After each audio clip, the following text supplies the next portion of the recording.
Fam, you wouldn't show up to your game unprepared, so why you still wilding out down there? That's why I had to collab with Manscaped. It's all about precision, confidence, and staying ready for whatever's coming your way, if you get what I mean. When you feel clean, you move different. And on the Courtney Edgar show, we keep it real, we keep it sharp, focused, and ready for anything. Now, I ain't gonna steer you wrong, so you gotta make sure you hit the link below. The link is gonna be in the description as well as pinned in the chat. And look, get your Manscaped kit right now and stop showing up to life unprepared. Now let's get into it. Welcome to the Courtney Edgar Show. What up, what up, what up? Welcome to another dope show of Banter and Barter Show. I'm your host, Courtney Edgar.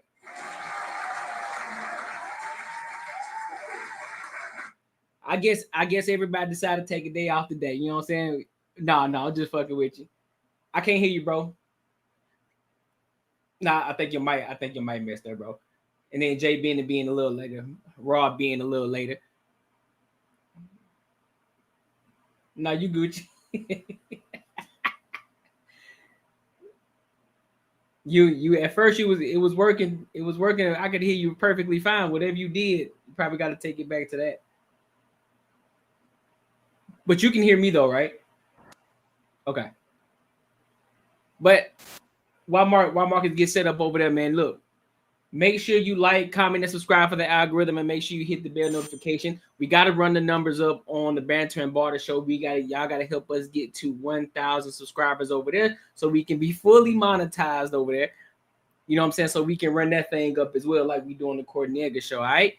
Now, make sure you also tap into the Patreon as well. Like I said before, the Patreon is where it's at. It's where we learn, it's where we level up, it's where we teach each other and learn from different people. And also, share this with your family and friends. Share this with your family and friends. If they enjoy the type of entertainment that we like to give, send them our way. All right? You good over there, bro? All right. Hey, boy, that boy over there struggle streaming. You hear me? But what I'm gonna do, I'm gonna go ahead and keep the show going, and when he gets back, and then we'll just kind of dive into it.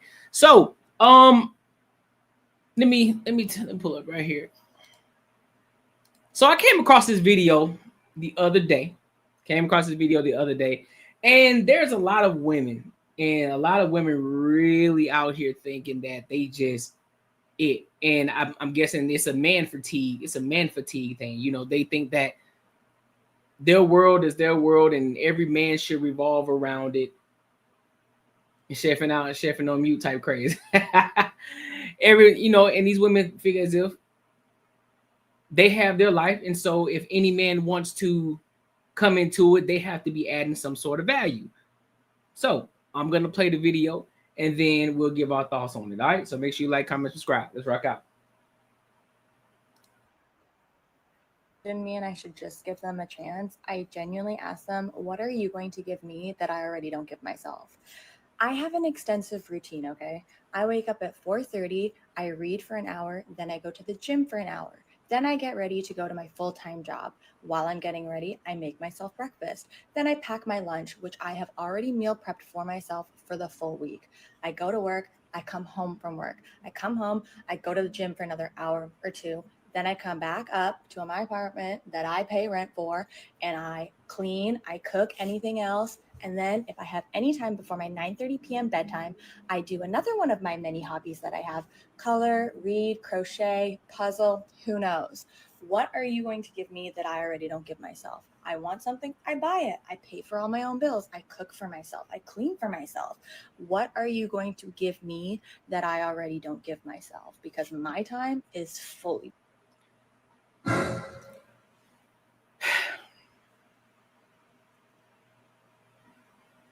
They want to be men so bad. They want to be men so bad. Where have we gone? What has the world come to these days?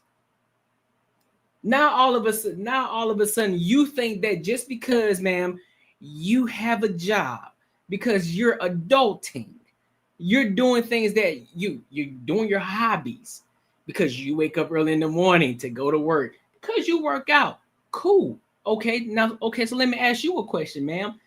If a guy who is doing the exact same thing that you're doing, he's waking up early in the morning, he's cooking himself breakfast, he has to clean his own house, he has to wash his own clothes, he has to do everything that you just named. He got his own hobbies, and those hobbies may not be crocheting or color crayon or whatever the fuck you be doing, or reading, whatever the case may be. But he has his own hobbies. He has his whole thing figured out. What value are you adding to him?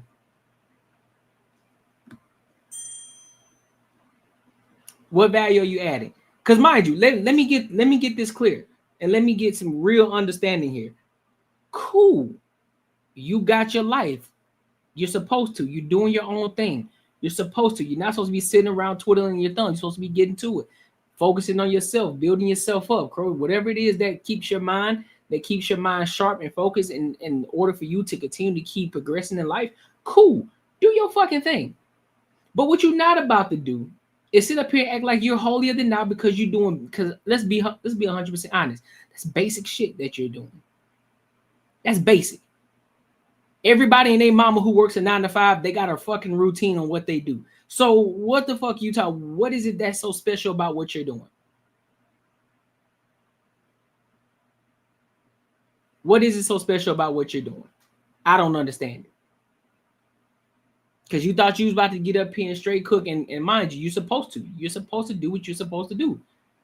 You're supposed to handle your business as an adult. But I'm 100% sure you ain't all the way through and through perfect though.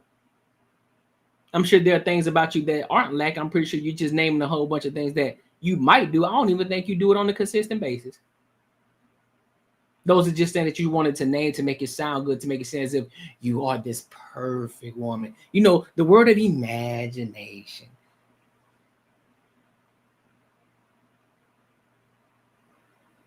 And the more videos that I see like this, the more that I'm like, you know what? Leave them hoes by themselves. Leave them hoes by themselves. Because the problem with me and the situation that I have and the thought process that I have, you think that you just are the best thing since sliced bread.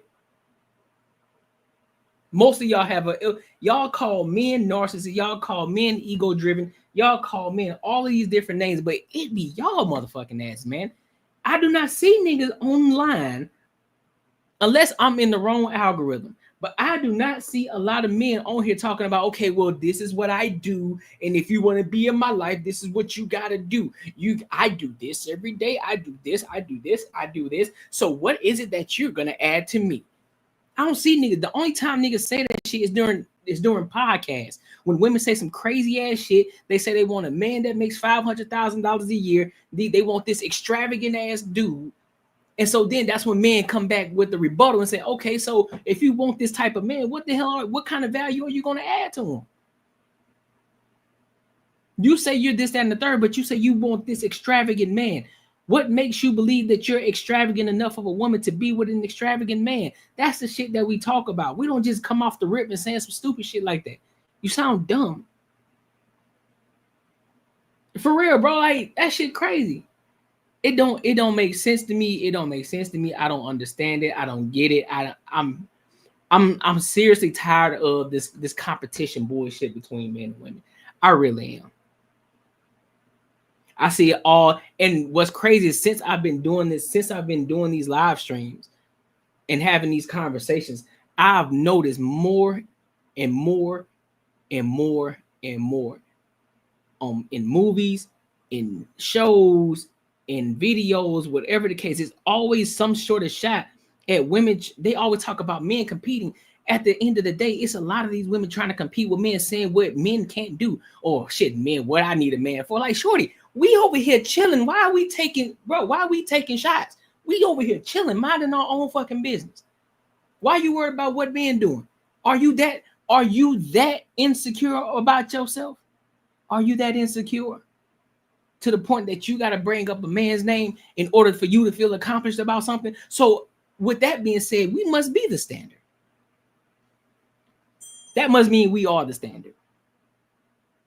If you feel as if you got to compete with me all the fucking time, we must be the standard. And so your overinflated ego and this false belief that you have that you can do everything that a fucking man can do is it's what drives you. You don't understand that you thrive in your femininity. You thrive in it. That's when you're at your best. That's when you're at your best. But see what y'all do, y'all using that as an attack on yourself because y'all say if a man arguing back, or if a man has say some rebuttal, if he arguing back with a woman, that means he's feminine. So if you saying that a man is feminine, don't that mean that that's an attack on your fucking self? You ain't insulting me, you insulting your fucking self. Because aren't you supposed to be holier than thou? Aren't you supposed to be, isn't femininity everything? Hear a woman roar and, women rule the world type shit. So it's supposed to be femininity, right? So if you call a man feminine, isn't that supposed to be like top tier? Isn't that supposed to be, why are you using it as an insult? It should be something that somebody should be proud of. As a woman, you should be proud that you're a feminine woman and not a masculine woman, I don't get it. I don't understand it. I genuinely don't understand it. And it pisses me the fuck off. Yep, I said it. It triggers the fuck out of me. And I really don't like it. And I don't like it for a lot of reasons. And I just gave you one of the many reasons why I don't like this shit. It's stupid. It makes no sense. It makes no sense at all. So it be what it is, bro. What are y'all thoughts on it? I'm gonna give y'all a minute to let me know what y'all think. For those of y'all who heard the video, what are y'all thoughts on it? What do you think? Am I tripping? Am I off on that? Voila. That boy straight struggle streaming in here. Tell Snow all she got to do is go to YouTube and type in the name. She can find it.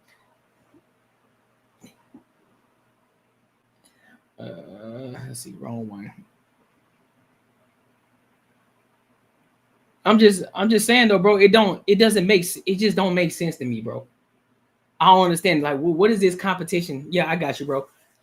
I'm just trying to figure out what's this competition between women and men. I don't understand it. Why do you feel as if you need to be in competition with us?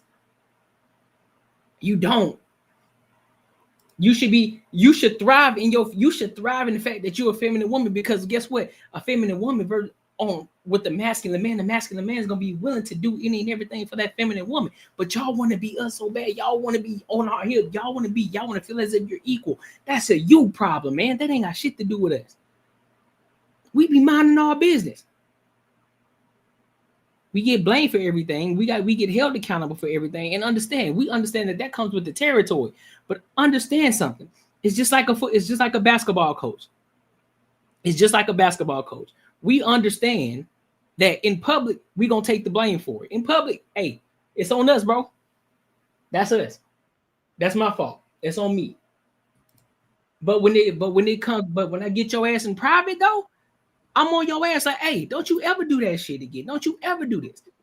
We're gonna hold you accountable for it. So therefore, it's just platform shit. When we on these podcasts, when we on these live streams, we're holding you accountable. The shit that we would say in private, because guess what? We're not gonna hold you accountable in public in real life. We'll say, all right, I saw that shit that you did, but guess what? I'm gonna hold you accountable when we get home though. We got something to talk about. You good, Brody? Oh, yo, bro, can you hear me? Yeah, I can hear you, bro. Yeah, I can hear you. Okay, all right. Shit, my bad, bro. I don't know what the fuck's going on with this shit. And nah, you good. I'm gonna play the video back for you, and then you can give your thoughts, because I just went off on a whole tangent.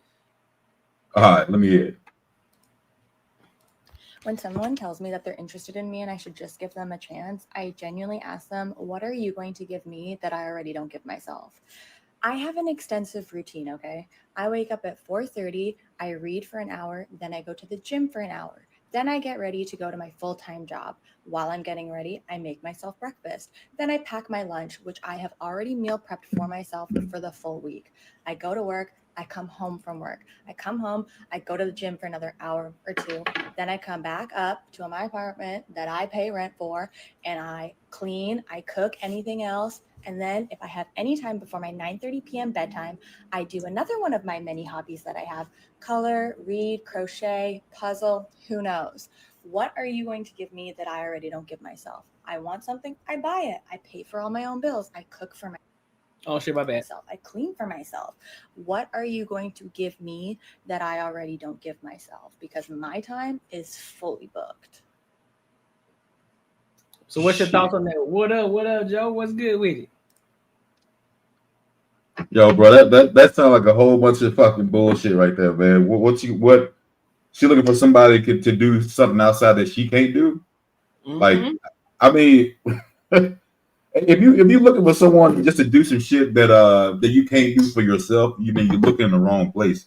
That's just some ignorant ass shit right there. Like, of course, I mean, you can do whatever you want for yourself. That's cool, but being in a relationship, it ain't all about that.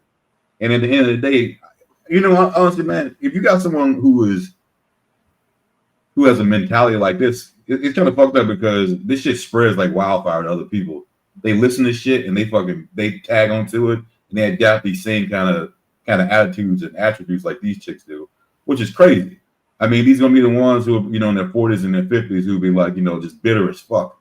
And that seems like almost like what they want. They want other people to be as bitter as they are, and they got people to hang out with. You know what I'm saying? Yeah. You know, like this is a crazy mentality to have.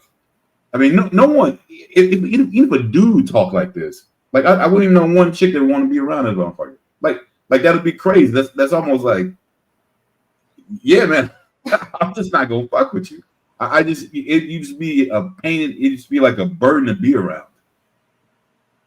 I think the type of guys that would like these kind of chicks are the fellas who don't mind, the guys who aren't gonna take her serious. They just gonna be there. You know, they understand that she gonna be doing her own thing, he gonna be doing his own thing, and they tap in with each other from time to time. And it's a situation with them that they don't need to be in close quarters with each other all the fucking time.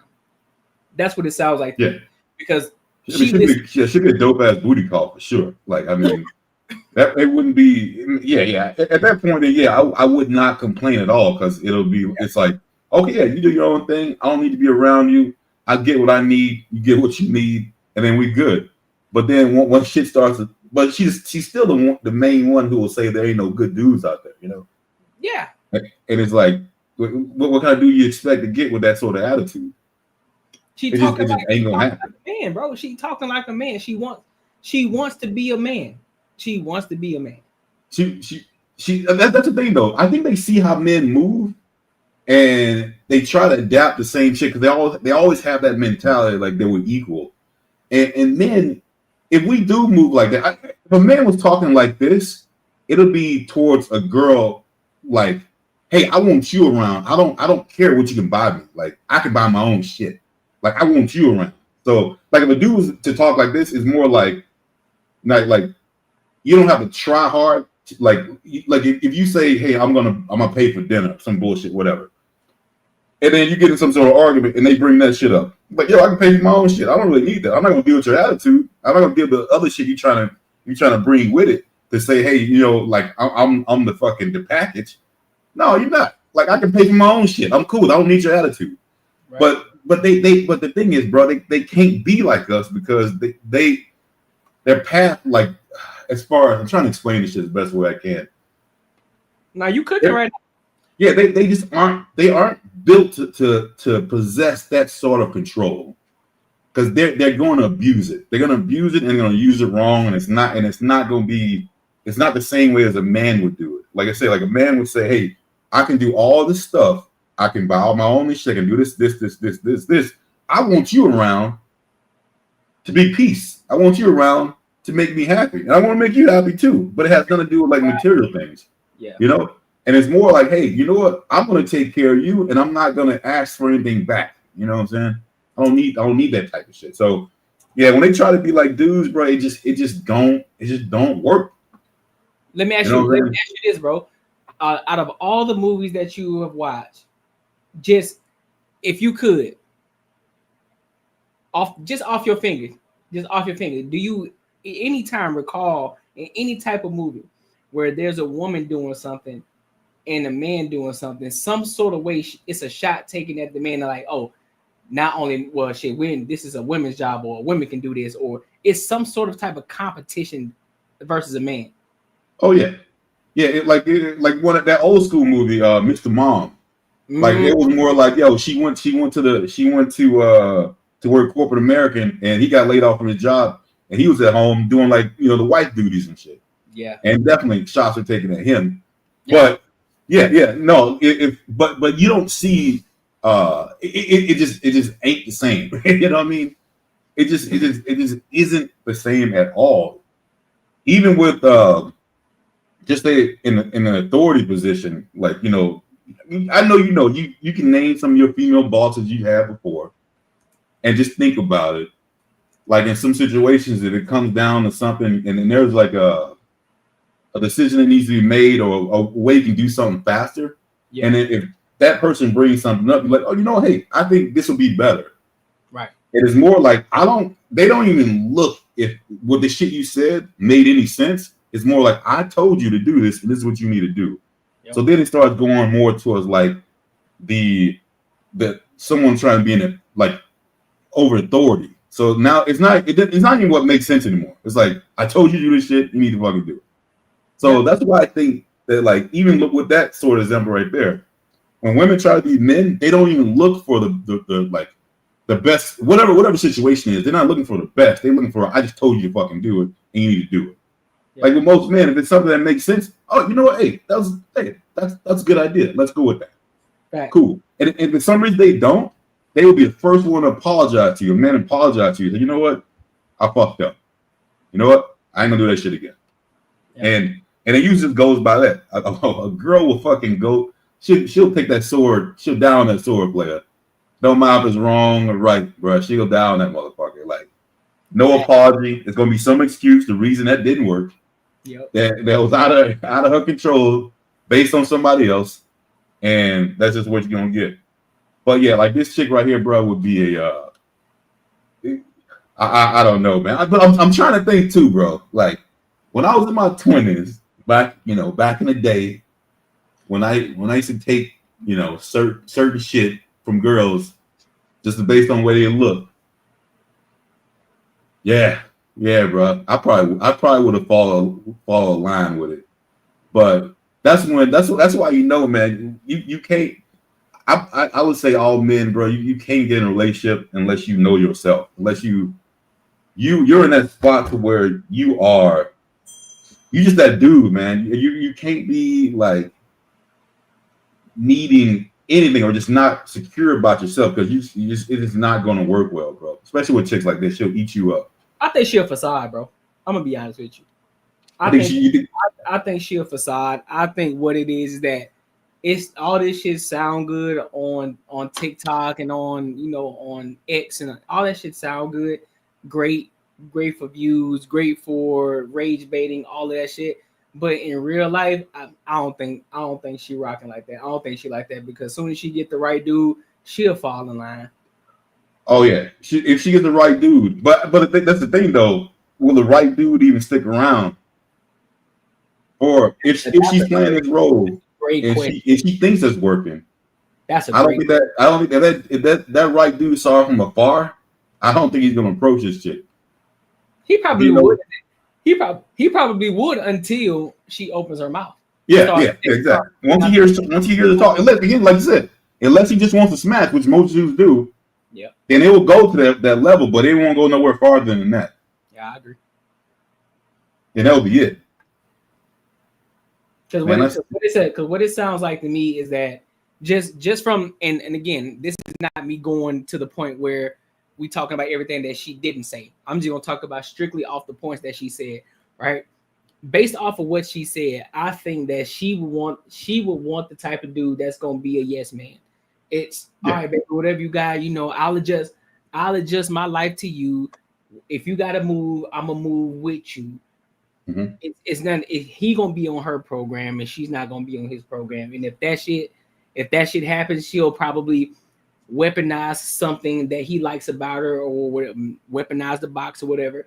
And then guess what? He gonna fall right back in line just because, just for the fact of that. But look at my girl, she's gorgeous. Shit, there's many more of them. Don't mean shit. But I think she'll soon out to dump him though. I think she'll figure out a way to cut him loose into where he ain't where like she move on to somebody else. Might move on to another simp, but I don't think that sort of dynamic works with women very well, bro. That's why it's so hard for girls to grasp the concept of a dude taking care of them, because they can only think of how like they move, and they know it's no way in hell that they would take care of a dude if she thought he was slacking in any kind of way. He might not be slacking, but she might think he is. She might think, look, yo, like all of your people around you are doing way better. You, even if this motherfucker, even just say he's a millionaire, but all his other friends, you know, they're worth like 10, 12 million. They worth more than him, but he's still good. She'll still, in her mind, say, you know what? All these people around you are doing way better. Like, why aren't you doing better? She'll find a way. Yeah, because 9 times out of 10, she's probably hypergamous.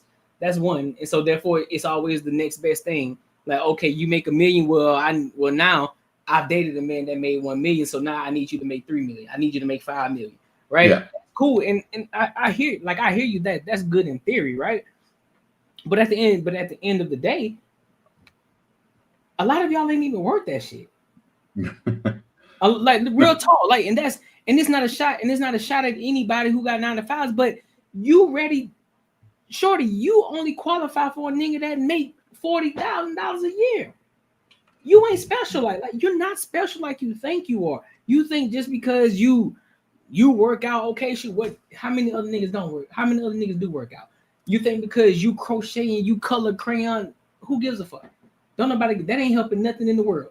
You know what I'm saying? So that's fine. You read books, okay? If you're reading books, what type of books are you reading? Is it anything that's going to help you progress in life? It's going to help your mind, strengthen your mind, or you just reading some fictionary books, some romantic books that you just embark on? Now you want to bring that into your real world and think everything's supposed to be a fantasy. It don't work like that.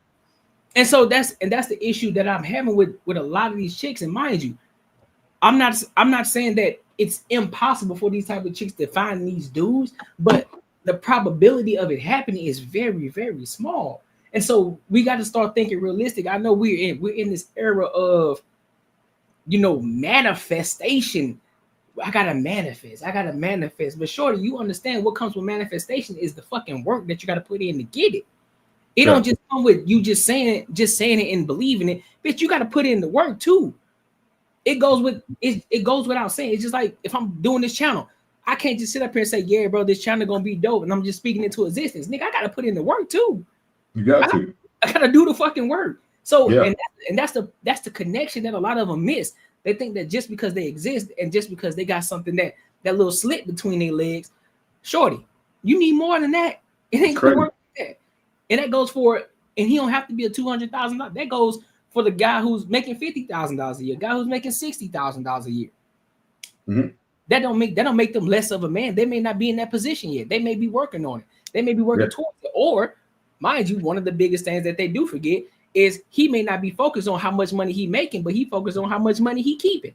He may be focused on his investments. He may be focusing on, he might be frugal right now. So look, I need all these investments. He may be focused on the 401k because he's thinking long term. He ain't thinking short term right now. So he thinking 10 years down the road while you thinking about tomorrow. 100%. Bro, like you said, like some of these girls aren't even worth it. Like, you know what I mean? Like you worth a dude that's worth 40 grand. It's almost like this, bro. It's like if you compare two people, like you got some person who naturally is one of those ones that works all the time. Yeah. Like they're about their body, that they're, and they're good teachers about it. But then you get someone who had gastric bypass, and then after they got down by 200 pounds, then they start hitting the gym. And them motherfuckers got so much to tell you about how to be fit and how to do this shit and all this other stuff. Like they didn't bust their ass to do the whole thing, even though they got surgery to lose most of that weight, which is good. You're moving to the right step. But just that the attitude and mentality especially if they see someone who else may be overweight, they feel like they're so much better than that motherfucker, right? And it's like, yo, but you got other dude over here who's used to it. That's what they rolling with. Ain't nothing like it. Two different personalities. Yep. So a lot of these chicks who ain't worth it, they got that attitude like they've done all the work. They high class and all shit, and they ain't nothing.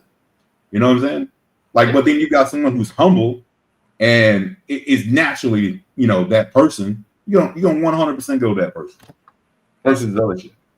That's what a raw. What I know you heard the video from the from your phone and shit. You know, so what's your thoughts on it? Shorty bugging. Man. God damn, bro. Well, she sat up here and named a whole bunch of single shit. Speaking on relationships, I don't give a fuck that you know how to knit and you read a book and whatever. And what I bring to the table is structure and goals to go beyond that little maintenance bullshit that you stuck on. Because all that little shit, crochet and read a book, and okay, that's cool. But if you get in a relationship and it's time to have some kids, do you know how to maintain your stress levels while dealing with stuff in real time? If I give you a task, do you know how to execute that task better than that bullshit you doing at work for your boss? Because unless your goal is to work forever, you shouldn't even be worried about that stupid ass day job. Okay. So all the stuff that she's saying, I mean, sound like a premium side piece to me. She got that kind of hair I like to pull on. So Hey, I ain't mad at it. But if you trying to be taken seriously, I mean, everything she mentioned sound like a wet dream to a high value, quote unquote high value man, because they already know that when they sign up, oh, this is a free play toy. yeah. You ain't doing nothing better. So come over here, swallow these nuts, get skeeted on, and go on back to your little life of crochet and book reading and meal prep, since you act like everything you doing is just the holy grail. You trapping out apartments. I got a vision to go get a mansion. That's what the fuck I can do. You clocking in at a 9 to 5. I'm trying to start businesses that have motherfuckers clocking into us 9 to 5. You want some basic? Where your leadership qualities? Like, all you mentioned is use a big ass fucking turtle. So go ahead and share that little snapping turtle with me.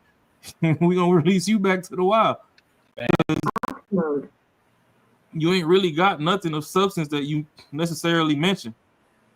I mean, cooking, that's life standard, basic survival. I mean, if you ain't cooking, you're gonna be eating out. Facts. You kind of look half-ass fit. At least you slim trim, so you know you doing something half decent. Crocheting, okay. I mean, you could teach a class and teach some other people how to do it. Not everybody can crochet, but that's time consuming within itself. And with the way you talking and acting all aggressive up here, I can already tell that once you do get in a relationship, no disrespect with the B word, but you're gonna be a nagging ass bitch. Ain't nobody got time for that shit. So enjoy that single life you got and pay all your bills by yourself. Somebody gonna take you to 50 floor hibachi, bust it down, and you know we're gonna release the Pokemon by Monday.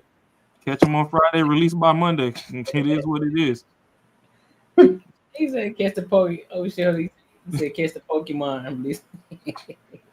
All right, man, catch and release, man, because Catch and ain't nobody got time for that bullshit.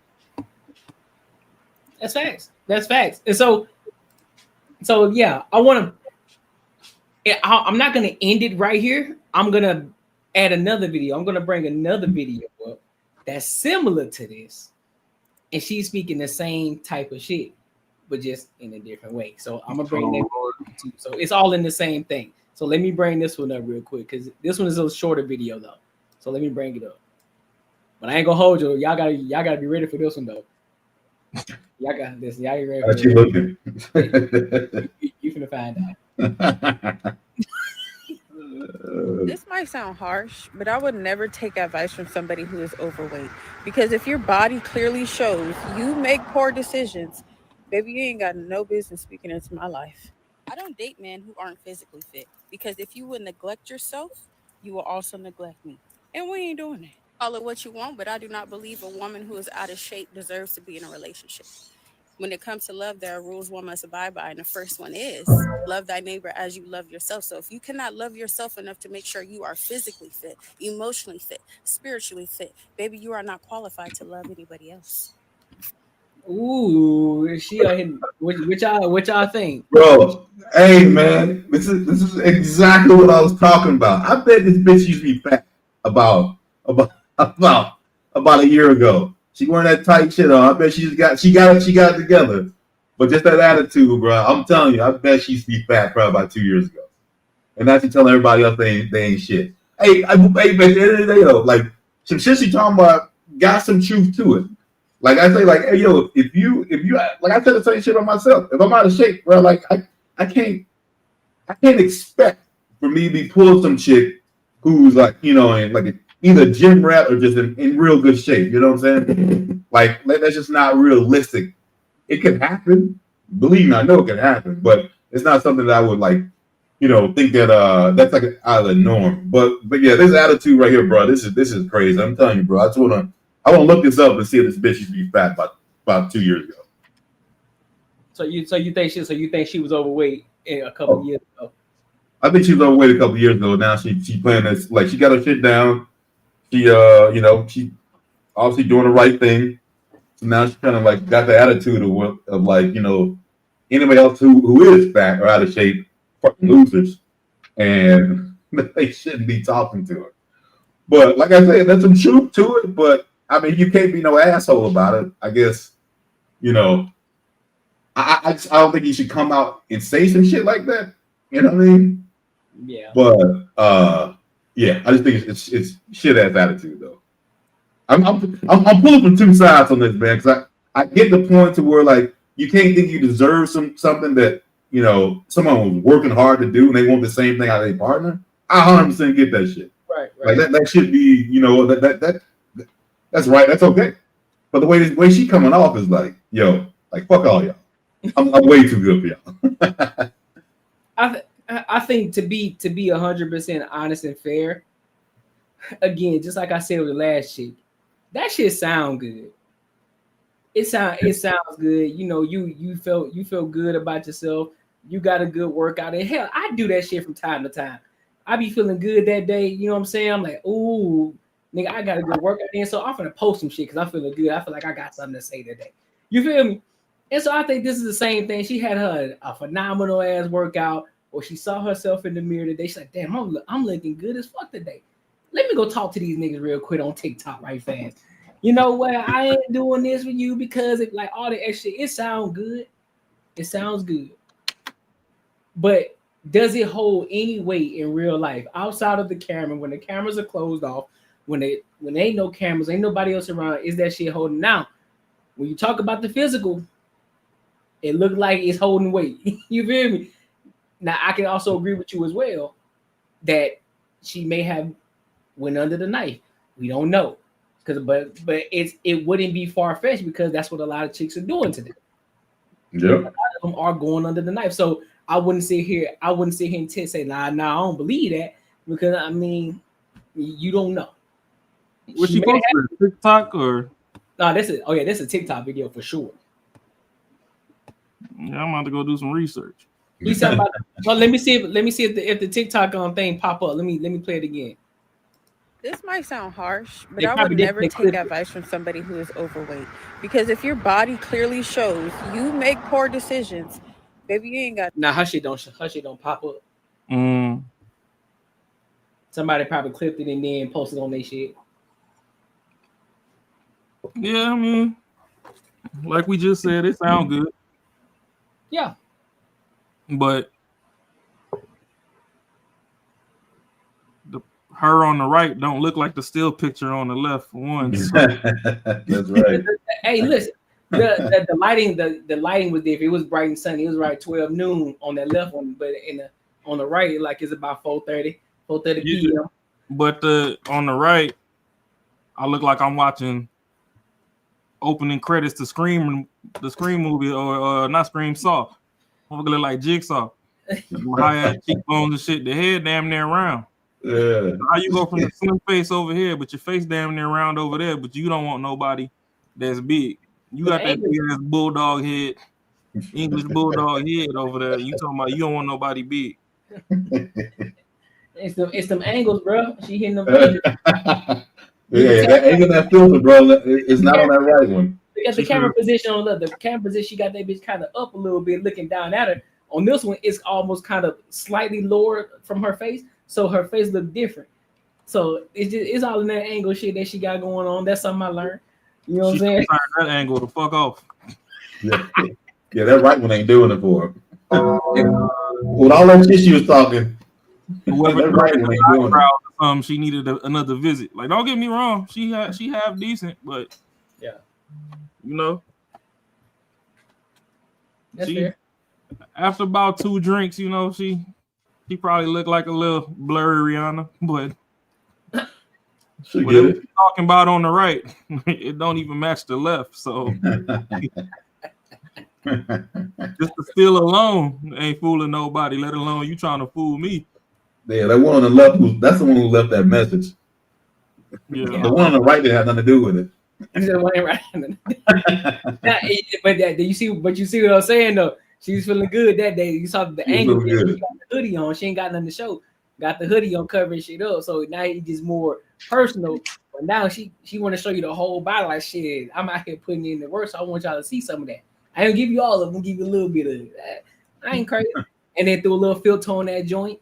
I ain't crazy. Yeah, I don't trust nobody that don't let you see below the nipple.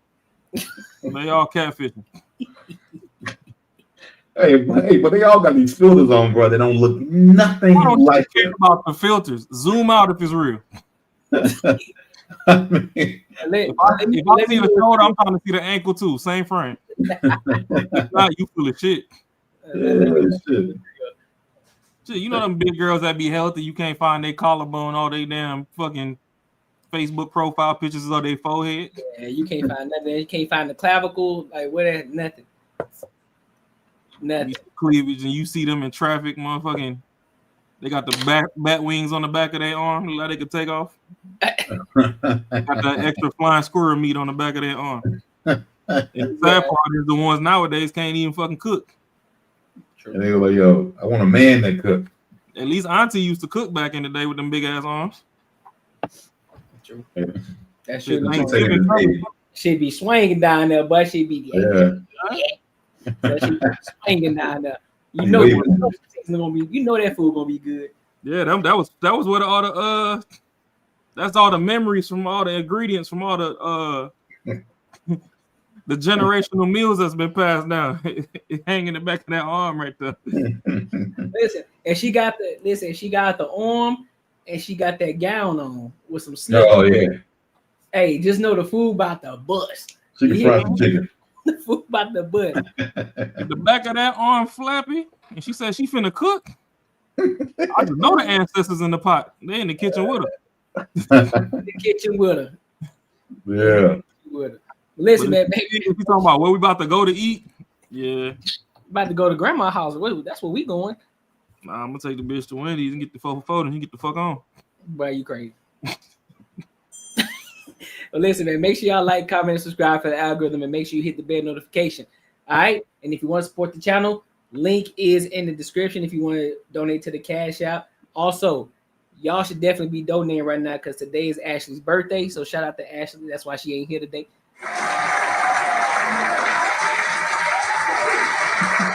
You know what I'm saying? She out there having the time of her life. You know, I guess her friends had a surprise birthday party for her. You know what I'm saying? So pretty dope. Shout out to her. And Macaroni, he over there taking care of business. So he doing what a real man out here doing, taking care of work. When I didn't get that message at first when she sent it, I was like, she said surprise birthday party. I'm like, damn, I thought, were you supposed to know about the surprise birthday party? Shit, I didn't know it was her birthday. I thought she was going to one. Like, god damn. Yeah. All right, so let's go ahead and move on to this next topic.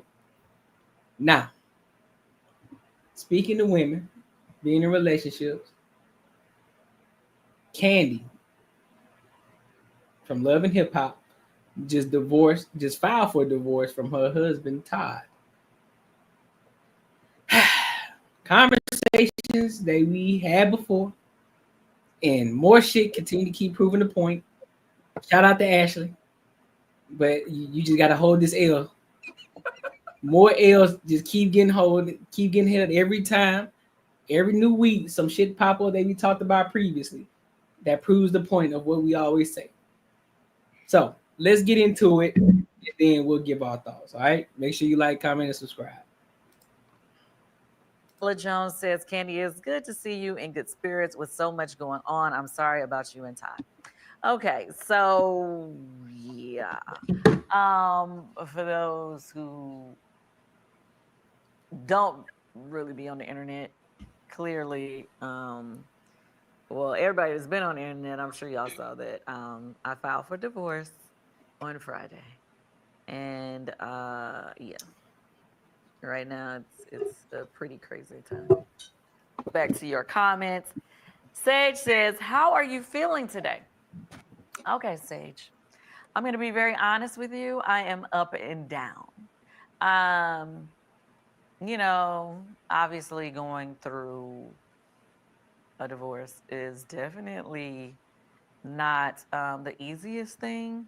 You know, sometimes, you know, you're cool, you know what I mean? You're moving, you're mixing, you're moving, and you're hanging out with friends. But then sometimes you have your moments of sadness, you know. And me being the Taurus that I am, I like to keep those moments to myself. When I was on Housewives, I really couldn't keep moments to myself when I got upset, so y'all would catch me crying. But in real life, my everyday life, you know, I don't really like for those moments to be shared with the world. So, but I am sharing with my Amazon family today. So I am up and down. And to be clear, yes, I filed Friday, but you know, this is something that, you know, has been brewing for a while. So all the times you've been seeing me online like, all of that means nothing. I've been going through it, y'all. I've been going through it. Life has been lifing me. Okay? Got it. It's kind of hard sometimes when you see all the stuff online and, you know, it's just everybody is making their own narrative of what's going on. And, you know, sometimes I'll be wanting to comment, but then I'm like, no. So it's just, I'm all over the place, put it that way. But what I will say is, Todd and I were together our marriage lasted 11 years. We were together like 14. We got 2 wonderful, beautiful children. I have no regrets, okay? So, I mean, sometimes things don't work out, and it just is what it is. Jeannie says, speak on it with Mama Joyce, please. Oh, no. My mom does not need to be on speak on it right now. My mother has been very peaceful and happy. I'm not bringing her to come speak on it because she might speak too much. Teresa says, I was so hoping that it wasn't true. I love you both, Candy and Todd. So is he invited to the gathering? Yes, we are having Thanksgiving this week.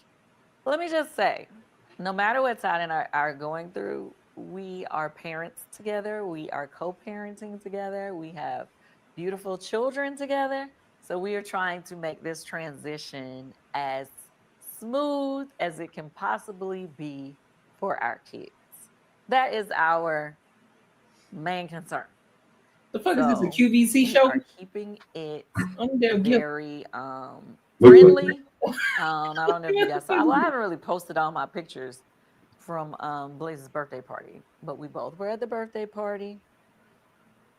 We both was there to support our baby girl, and we are going to continue to keep that same good energy going for our kids. That is our goal. Okay, I hope you understand.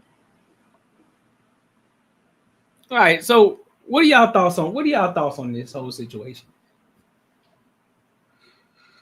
Yeah, I don't know. I mean, I haven't haven't really looked too much on that one, on what's going on with her and the dude. But I do remember him then, like when they got married, or like not too far off. I think he was like the younger one.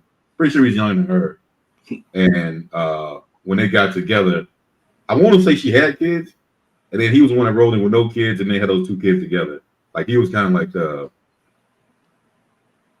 that young cat that got picked up. That's what I think. That's how it went off. But she ain't really saying too much. So she filed for divorce. I want to know, like, if it was just some bullshit, like just some little stuff like that could have been worked out. My whole thing is she didn't really say too much where I can really dig too deep into it. But I mean, the way she seems right now, I'm saying I think they probably broke up over some bullshit that could have been worked out, especially in a marriage. I mean, and only thing, do y'all know much about him? I don't know much about Todd. As far as I know, she's the one with the money, so I want to know how that shit don't play out too. I think Todd got some bread too. I do think he got some bread too. But yeah, I mean, just based on what she was saying, I really couldn't get too much off of it. That's because she's full of shit. That's probably what it is. I'm sure, because she sounds pretty happy. I mean, no need to be on the outside looking in and shit. If she want to fucking get some Twitter fingers and some comments, we don't bite over here. So you can come on, jump off in this motherfucking comment section. So somebody said in the chat, well, in one of those chats, saying that when the restaurants closed, I knew the divorce was coming. That man was fixated on opening up businesses and doing business together because he knew there was a prenup. So anything they built together and did together would be split evenly, and he'd get a piece of the pie. So a prenup really didn't matter. Candy kept saying he keeps opening restaurants and starting businesses and not finishing it. He was making his exit the whole time and everyone saw it but her. Then he tried to say, you're too busy for me, and every time I want to do something, you're busy. When it came to him wanting to do the movies and stuff, he needed the money and her name to get all it done. He was hella smart, and now he knows he can kick back comfortably and he will be set. Mama Joyce knew he was an opportunist because she knows how she moves. From her opening credit cards in Candy's name and doing Lord knows what else, it was heavy for her to spot an opportunist when it came to her daughter's money. Now his name can come off the life insurance policy and the sole beneficiary with Riley. Oh, her mama divorced him. And the mama said that? Yeah. Man, don't nobody listen to these old hoes. That's wild. That mama was in that ear for sure. No, yeah, so basically they trying to call the man the snake. But why y'all mad? Why y'all mad? Ain't this a shit that a lot of men talk about anyway, that a lot of these women do? Ain't this what y'all mad for? What y'all mad about? Because Gary, you know what? I'm not even gonna do the shoes on the other foot shit. This is what y'all talk about. This is what happens. Now, if this is actually factual and this is what he was doing, then he fucked up on that part. Like that's a fucked up situation. That's something fucked up to do. You feel me? On both ends, right? But also, this also goes to prove the point as well. If you see the red flags, but you were blinded, bitch, that's on you. There wasn't no red. Hold on. I think if he did that, it would have been out. It would have been already. That should have been big. Let me look something up real quick. Okay. If he's doing all of them businesses, yeah, because I'm pretty sure back like way when that shit first started, I kind of watched it a little bit. Yeah. I don't like to admit that, but yeah, it was her mom and him was bumping heads back then because she was just trying to say he wanted to take all our money because he didn't come. I mean, he was one of those cats that like all these girls boast about having, you know, don't really have anything going on. You know what I'm saying? Good looking dude, in shape and shit like that. Yeah. Her fucking eye candy and shit. Yeah. And yeah, her mom was all rude as fuck, like right in front of this dude's face and shit. Like, you know what I mean? Like saying like, yo, like he just wants you for your money and all that shit. And he's sitting right there. You know what I mean? Like, yeah, it was some wild shit. Nah, that's crazy. That's crazy as hell, bro. Oh man, get this bitch up out of here, man. Fuck out of here. What you found? The mama not married. Oh, of course. Oh, hell no. Okay, so you trying to chase the nigga away so you can get more money out your damn daughter. You's a begging ass bitch. You one of them welfare ass motherfucker. Get the fuck out of here with this stupid shit. You couldn't find happiness. You don't want your daughter to find no happiness. Don't get me wrong. If Buddy opening businesses and fucking off the money, that's one thing. But that's something that him and Candy need to handle. Not you jumping off in the middle of the shit because you want a piece of the pie. Man, nobody worry about these damn. I want to live vicariously through my kids' ass fucking people. That bum bitch the fuck up out of here. Yeah. She done for fucking divorcing dude. Whole time Nicki Minaj over here got her dude running off with the plug on all the damn bread and ain't shit happening over there. Fuck out of here with that shit. Nigga, she didn't elevate it. She up here on Trump's side and everything. Like speaking for Trump, the Republicans. Hey, listen, Nicki said, I'm about a bag over here. I ain't got time to be fooling with y'all, man. She gotta be about a bag when old boy taking her credit card and shooting dice with the shit.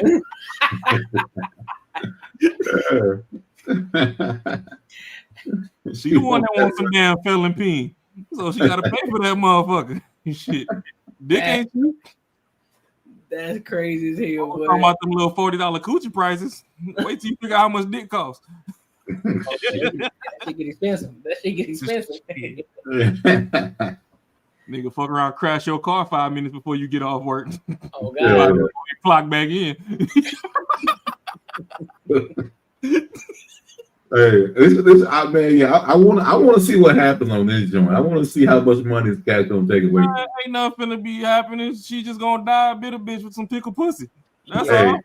He might win on this one. He might get a little something out. He might get a little stuff off the top. Nothing crazy. Everybody mad when you joke around and say fuck them kids, and then these motherfuckers be really out here saying fuck them kids on some dumb shit.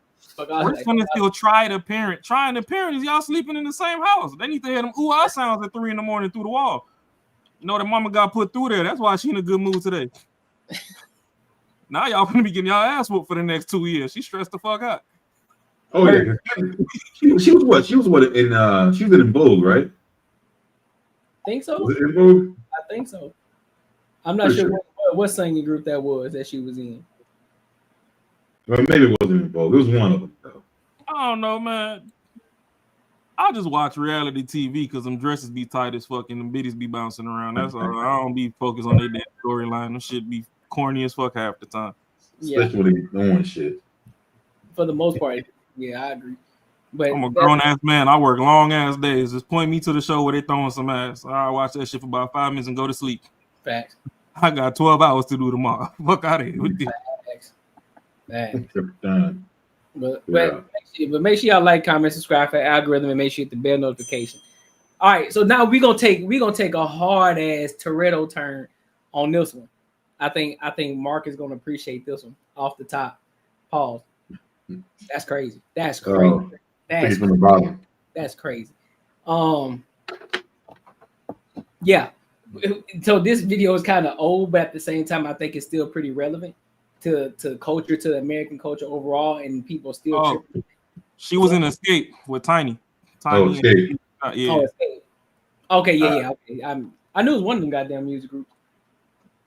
But let's go ahead and get into it. Just put that thong on and bless the mic. I don't give a damn. I mean, I guess keep Tiny off that bit though. Yeah, I mean, that's what them doctors do. That's what them mental insecurities do. But you know, women gonna swear up and down. You gotta go to motherfucking the psychiatrist and the therapist and shit. And look, your boy T.I. ain't left her ass yet. So I mean, I tell you, that's loyalty. Tiny with a loud voice. You know her neck good. I ain't going nowhere. Hey, that's loyalty right there. That's how man put that TD Jakes on the screen. Have you ever been swallowed up? You ever been swallowed? Man, ain't going nowhere. You don't never fucking release your best throat goat. That bit. You ever been swallowed?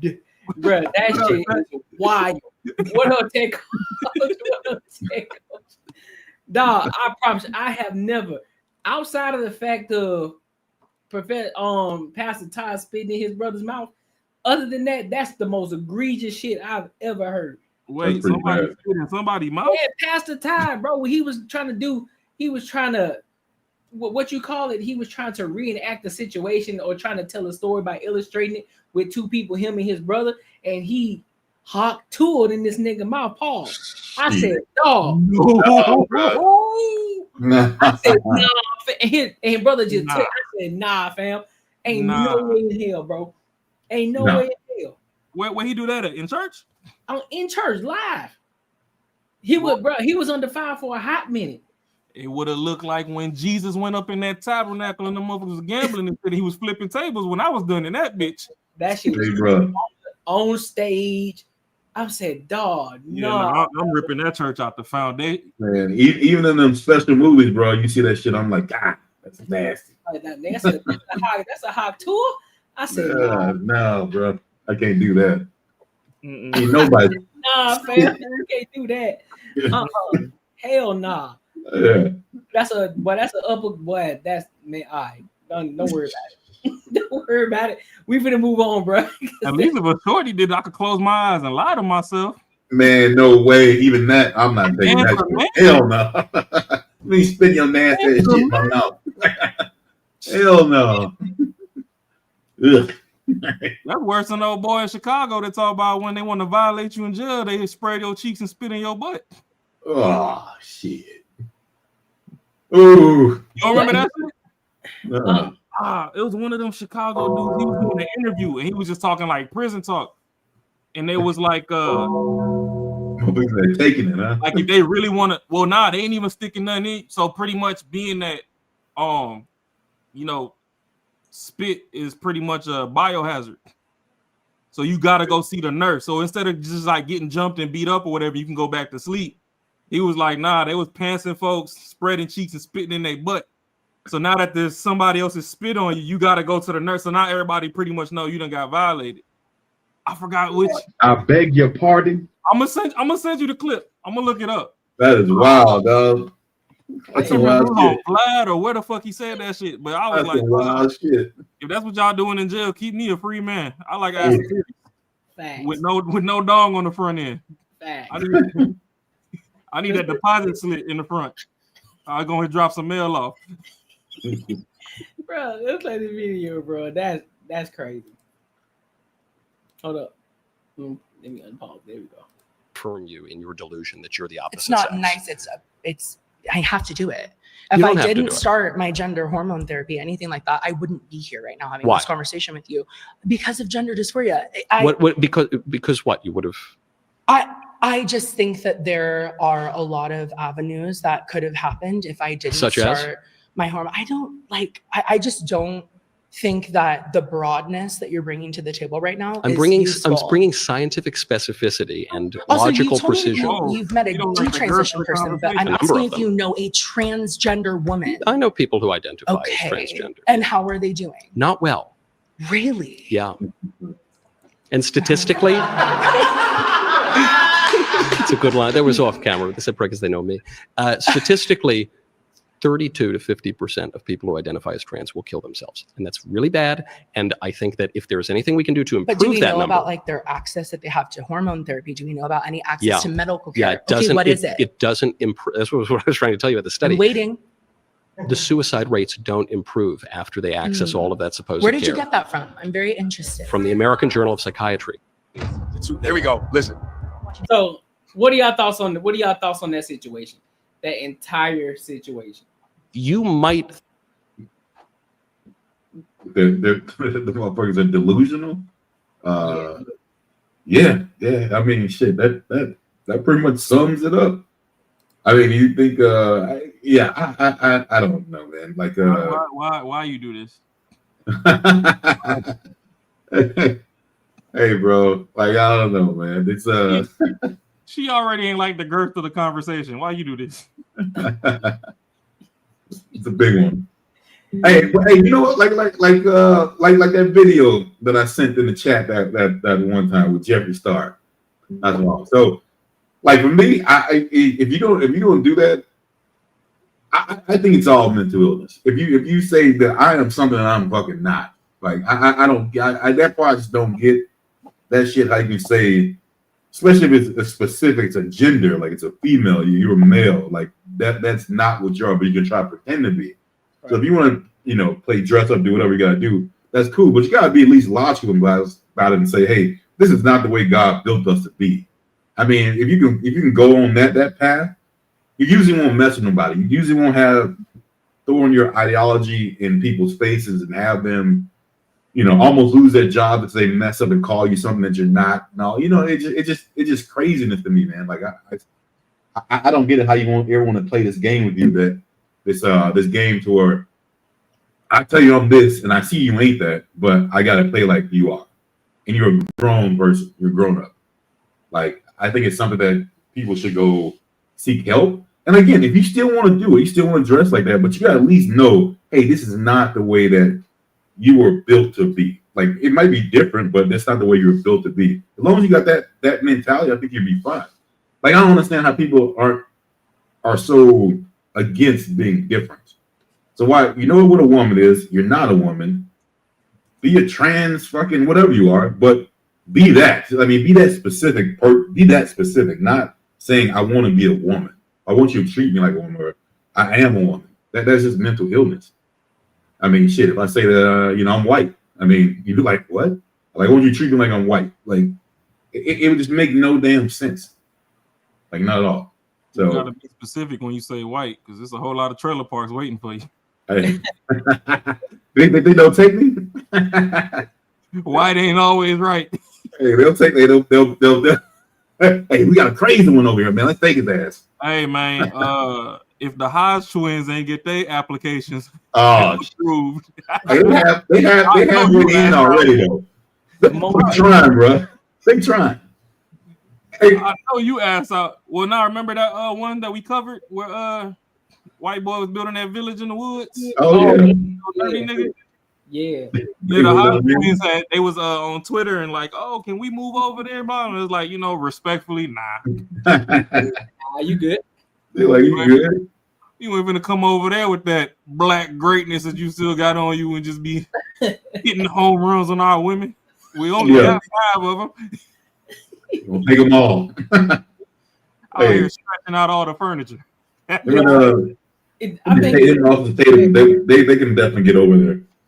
Yeah, I think overall, bro, it's all delusion that they don't want to admit to. Just the fact that you say you got to take hormonal pills in itself, it's like, do you not realize that you are in a delusion? The fact that you believe that you're supposed to be a woman. You're supposed to be a woman, but yet you sitting up here in your head, what's supposed to be your right mind, in the logical mind of your brain. You're telling me that you need to take hormonal pills to make you look and appear more like a woman. So that in itself should tell you that you're not one. Bro, if you want to dress like a girl, do your thing. But what you're not about to do is gaslight me and sit here and tell me I'm a girl when I know you ain't. No, you're not. You're not. I'm sorry, bro. Like, no, you're not. And I'm not gonna feed into the delusion. You can get mad at me. You can say whatever you want. You're not. Because now you're going against the grain of the actual women out here in the world. And that goes vice versa for women who want to be men. Like, shorty, you ain't a man. Like, don't disrespect me like that. Fuck no. You ain't a man. You ain't close to it. I don't give a fuck. If you grow up around 3, 18, 17 brothers, don't give a fuck. You still a girl. Don't matter. Live in that shit. Like y'all like to say, live in your truth. Your truth is that you are actually a biological man. That's the truth. I don't understand the trans men thing, because y'all ain't never gonna be able to bench what I could bench, squat what I could squat, pick up what I could pick up. But for the trans women, it's like, when you still want to get your rocks off, you got a palm full of fucking schlong. So how the fuck, like, if you owe so much a woman, you should never touch that thing ever again. Shove your fingers in your asshole if you want to fucking jack off. Fact. Y'all be out here fucking waxing bats and shit. Like, get the fuck out of here with that dumb shit, man. I just seen fuck bitches like your daddy used to and quit playing with everybody. The damn studs, bro. What's funny, I just saw a post on Instagram of this dude who was posing to be a woman got all of his medals or awards taken away during this this weightlifting contest. And I'm like, bro, do y'all not understand? Like, nigga, if you want to go lift and compete, go compete with the actual men. But you know you can't do that.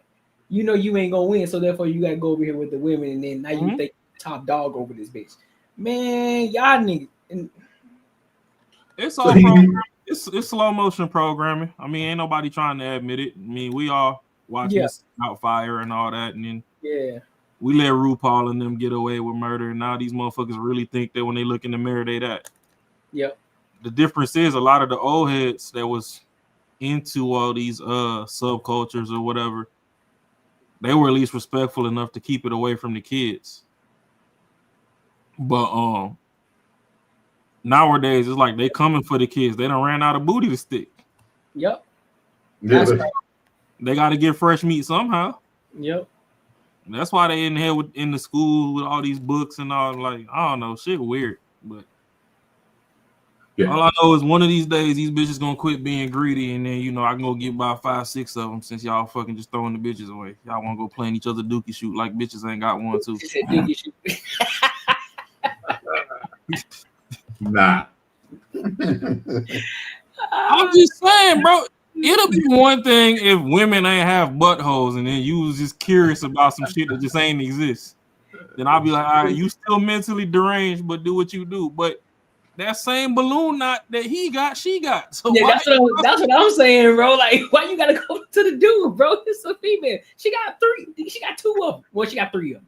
She got 3 of them. And before Planned Parenthood, a lot of those women was using that as birth control. They like, I ain't trying to get pregnant. If you want fucking, you can put in the dookie hole, but you can't like shit. That's what the Mormons do. That's what the Mormons trying to do renovations and paint the walls and go out back. That's what they do in Utah. When they still want to maintain their virginity, they like, listen, man, you can't put it. You gotta put it on the backside where it don't shine. Like, bro. I can't get with y'all on that, man. That hole was off limits. I don't give a fuck. Listen, bro, I would rather do it with the woman than actually have to do it. It can be off limits. That's not what I'm saying. Yeah. But I'm just saying. If at all your curiosity just brought you down a rabbit hole to where you just wanted to see what it felt like, there are literal women that prefer you to stick it there than in the front. Yeah. Go find one of them. They be douching, bro. They be cleaning. They know they be cleaning their shit out. They be making sure it's clean.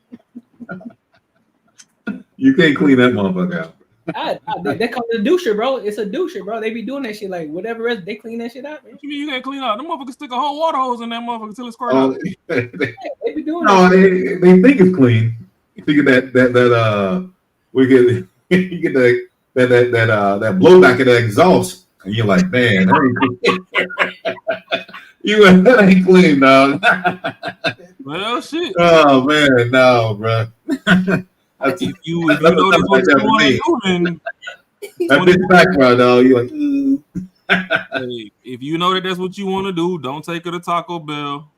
Keep her off the beans for 24 hours. Don't get her nothing spicy. All that shit away, bro. Nigga, salad, water. She get water and airplane Biscoff cookies. That's a lot of preparing. That's all you get. That's all you get. Shit, bro. Right. Why you think they go vegan? There's a running scare. Oh shit. Yeah, no meat. Any final thoughts on this, bro? Nah, I take a tap on that one. Pack her up. Pack this up out of here.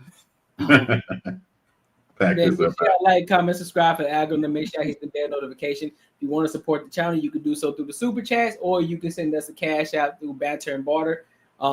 Definitely, like I said, y'all gotta do it because it's Ashley's birthday today. We got in this queue, so it's Ashley's birthday, so y'all gotta do it for her on her behalf. So let's go ahead and move on to this next topic. To our favorite person in the world. Oh Lord. You know what I'm saying? I came across. I hope it ain't who I think it is, but I'm kind of thinking it is. I know that who I think it is. Little Big Brother. Oh So, man. Let's go ahead and get into this video. Dr. William James was interviewing our favorite person in the world, Jazz. Oh shit. Yeah. It's gonna be a mind fucking fuck right here. Yeah. So he blessed the cash app. Yeah, for real though. And so now she decided on what he was asking her in regards to what people think about her. And then they went into some different conversations. So I'm gonna go ahead and play it and then we'll give our thoughts.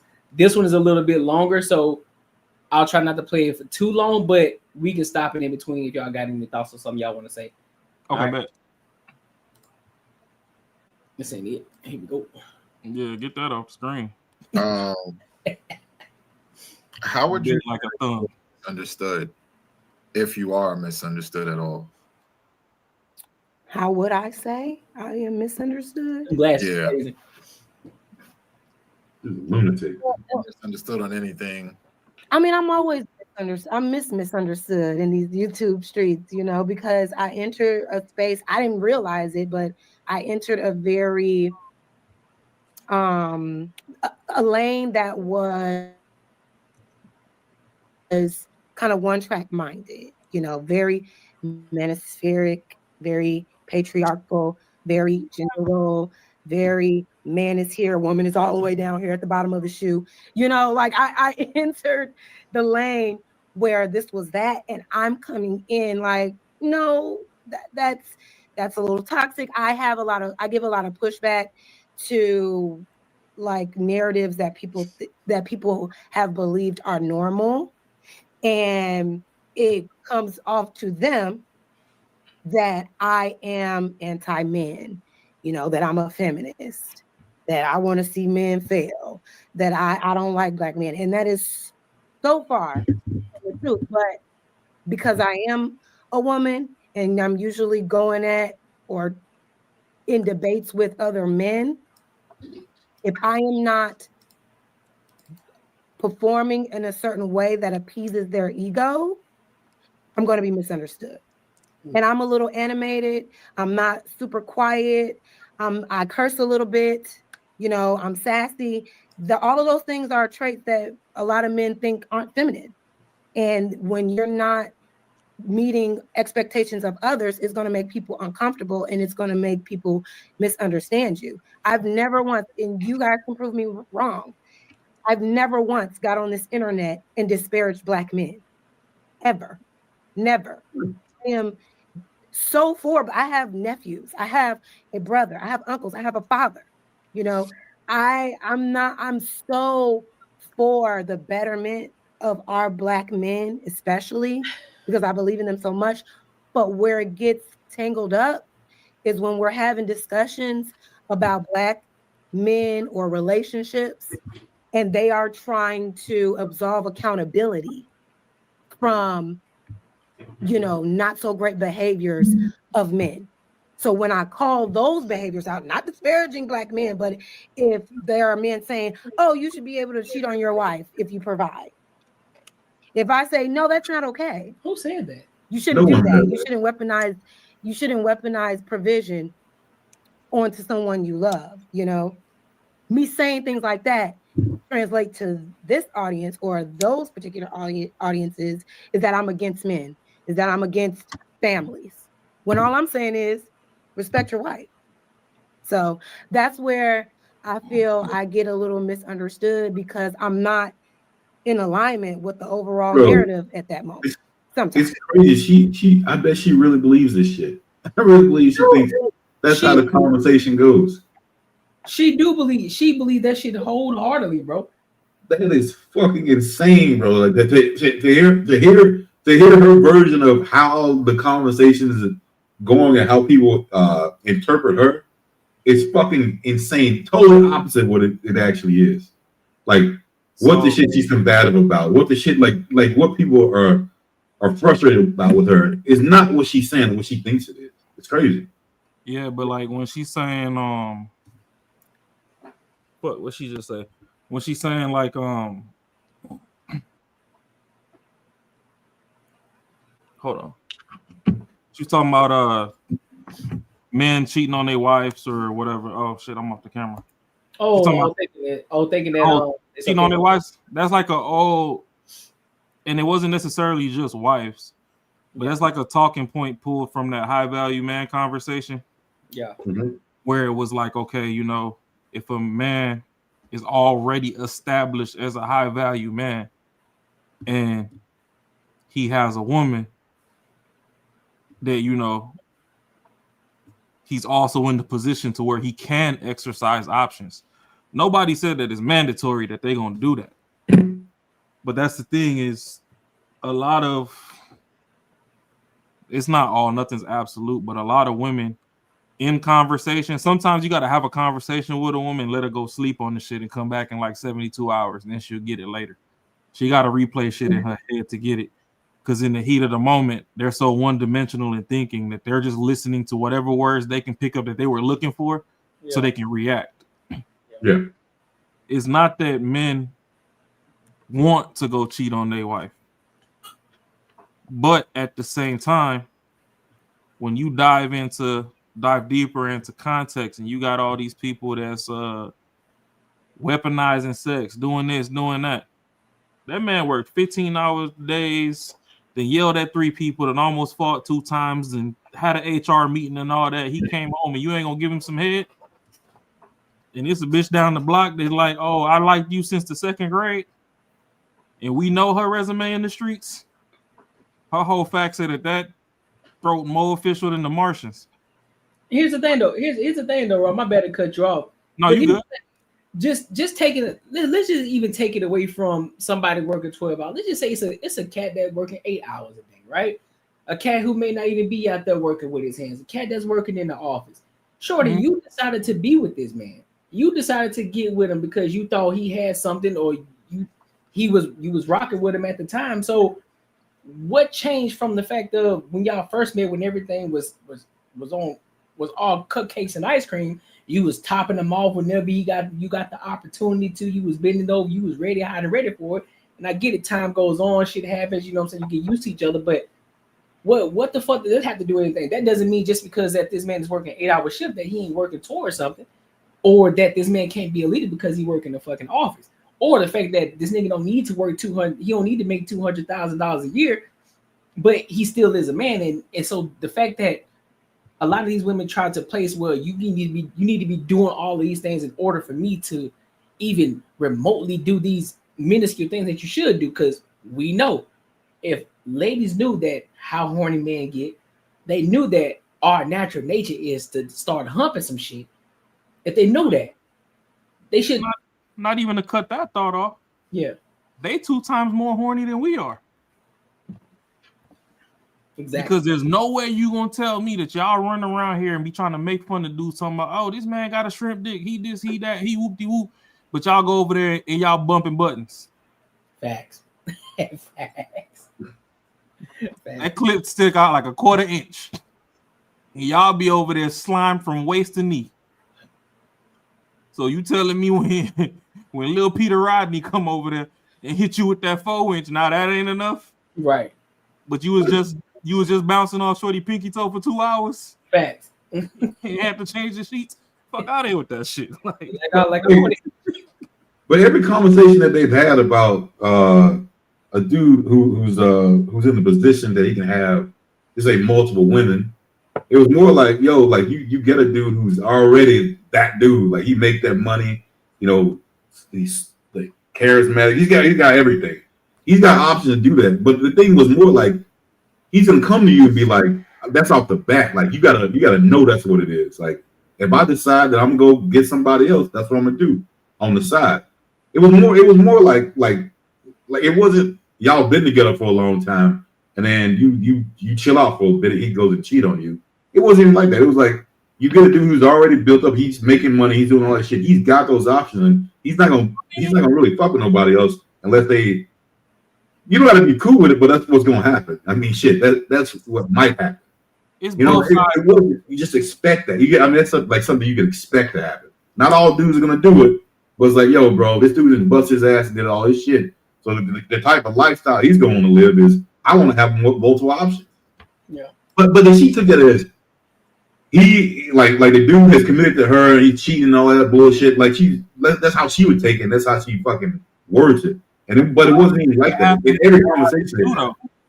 What's that? But it happens too, because you got to remember, Pawpaw and them, once they start dying, you got 2-3 other families that jump out the woodworks. Now, the reason she don't like the other families that jump out the woodworks is because now she know them 10 years when she wasn't giving up no ass or no head, and he was like, oh, it's okay, and he was still paying the bills.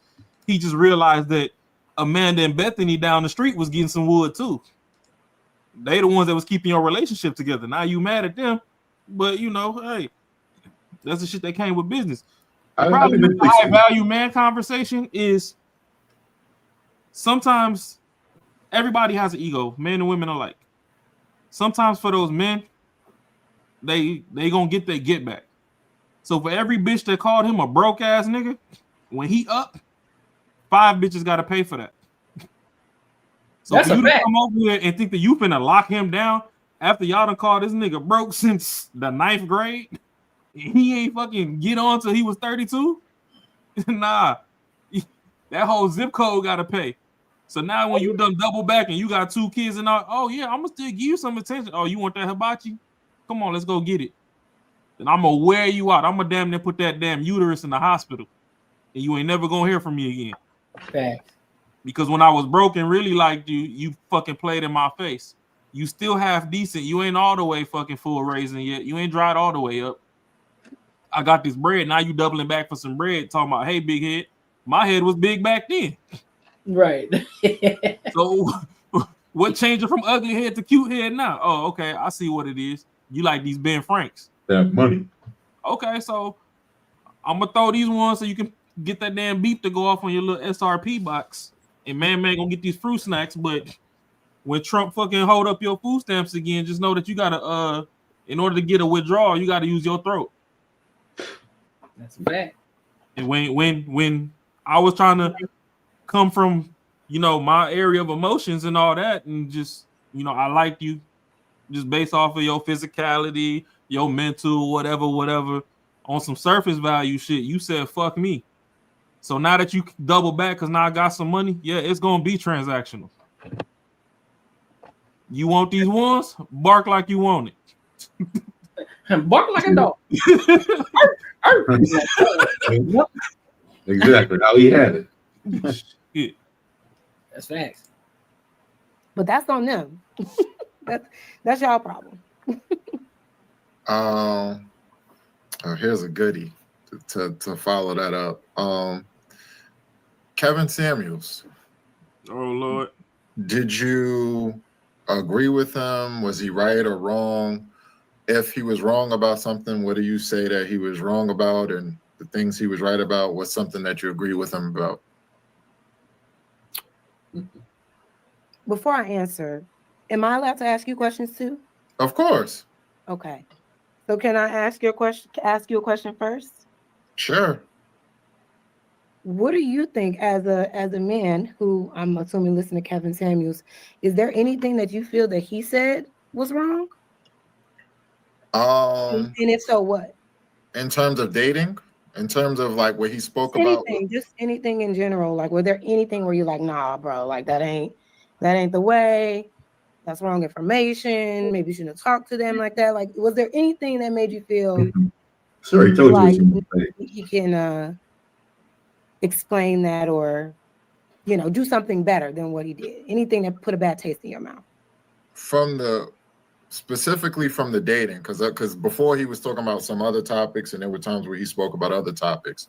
Specifically, what I seen from him with the dating, and the relationships, and more specifically what he got popular for when he was talking to the females, because he spoke to the men first, and that wasn't as popular. Right. When he spoke to the females, and then he also had the smoke sessions. I don't know if you remember the smoke sessions that he would have. Like where he would say, call up for, if you want to smoke. Oh, a lot of people have adopted that. I see a lot of content creators doing smoke shows. Okay, that's he was giving people the chance to call in and say like, "Yo, what am I wrong about?" And what do you disagree with? So what I saw from those and what I saw with the woman calling in on a nightly basis, there's nothing that I could point to and say like I disagree with that. One of the biggest gripes that people have with him, they said like his tone and stuff like that.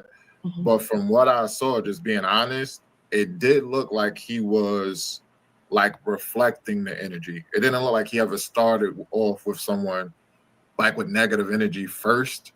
I've never seen a clip like that. And then just in terms of the line of questioning that he went through with them, like, oh, what income do you want in a guy? How old are you? What's your dress size? How much do you weigh? Going through that line of reasoning that he went through with them, and then how everything went, with a lot of them being actually, I would say, delusional, to think that, like, for example, if a woman calls in on the show and you're telling me that you're 42 and you got 2 kids, 2 baby daddies, and now you want your next mate to make $200,000 a year, like that type of stuff is just like, it's delusional at that point. And that's when he would, start hitting he says something like, buy a dog, die alone, stuff like that. Or he played that, what's the thing that they play? The sound that they play at like the funerals for like military and stuff like that. So, but no, to answer your question, I can't say that there's anything that I saw on a nightly basis from the dating thing that I would say like, nah, he was wrong about that. Okay. Can you hear me? I needed to boot up my mic. Can you hear me? Yeah, I hear you. Okay. Yeah. So when it comes to Kevin Samuels, I wasn't like a consistent viewer, right? I wasn't tuned in to shows. I will always, just catch replay clips that people were reacting to or posting or whatever. My bad. He did have an interesting way of communicating his message, specifically towards Black women. I feel that because of the way that he communicated at times, he would miss the mark because of that way, right? And I feel like when you want to really thoughtfully communicate with someone, I feel like sometimes his tone was just a little pompous and kind of like elitist a little bit. So I just think it didn't land well on the audience a lot of times with these women. That's why they will get like a little bit offended and defensive and things like that. Because it's like, who are you? And that's just my interpretation. So you get an interpretation based off of some clips, but you never sat down to watch a full video, how everything transpired. But yet you say that he comes off as pompous and his tone, and he missed the mark. Shorty, what the fuck are you talking about? And this is the shit that I'm always talking about when it comes to Jazz, bro. She hear bits and pieces of things, and then she just make an entire narrative out of the fucking situation, dog. And this is why people look at her as a man hater. It's like, dog, you can't for 1 ounce of a second give a man credit for what he was doing, because yet, even when old buddy explained everything to you and what he was doing in regards to, listen, he never gave an attitude to these women unless they gave him that same energy. He came off on, hey, listen, come on. Hey, ma'am, how you doing? How's your day going? He was rocking with some chicks.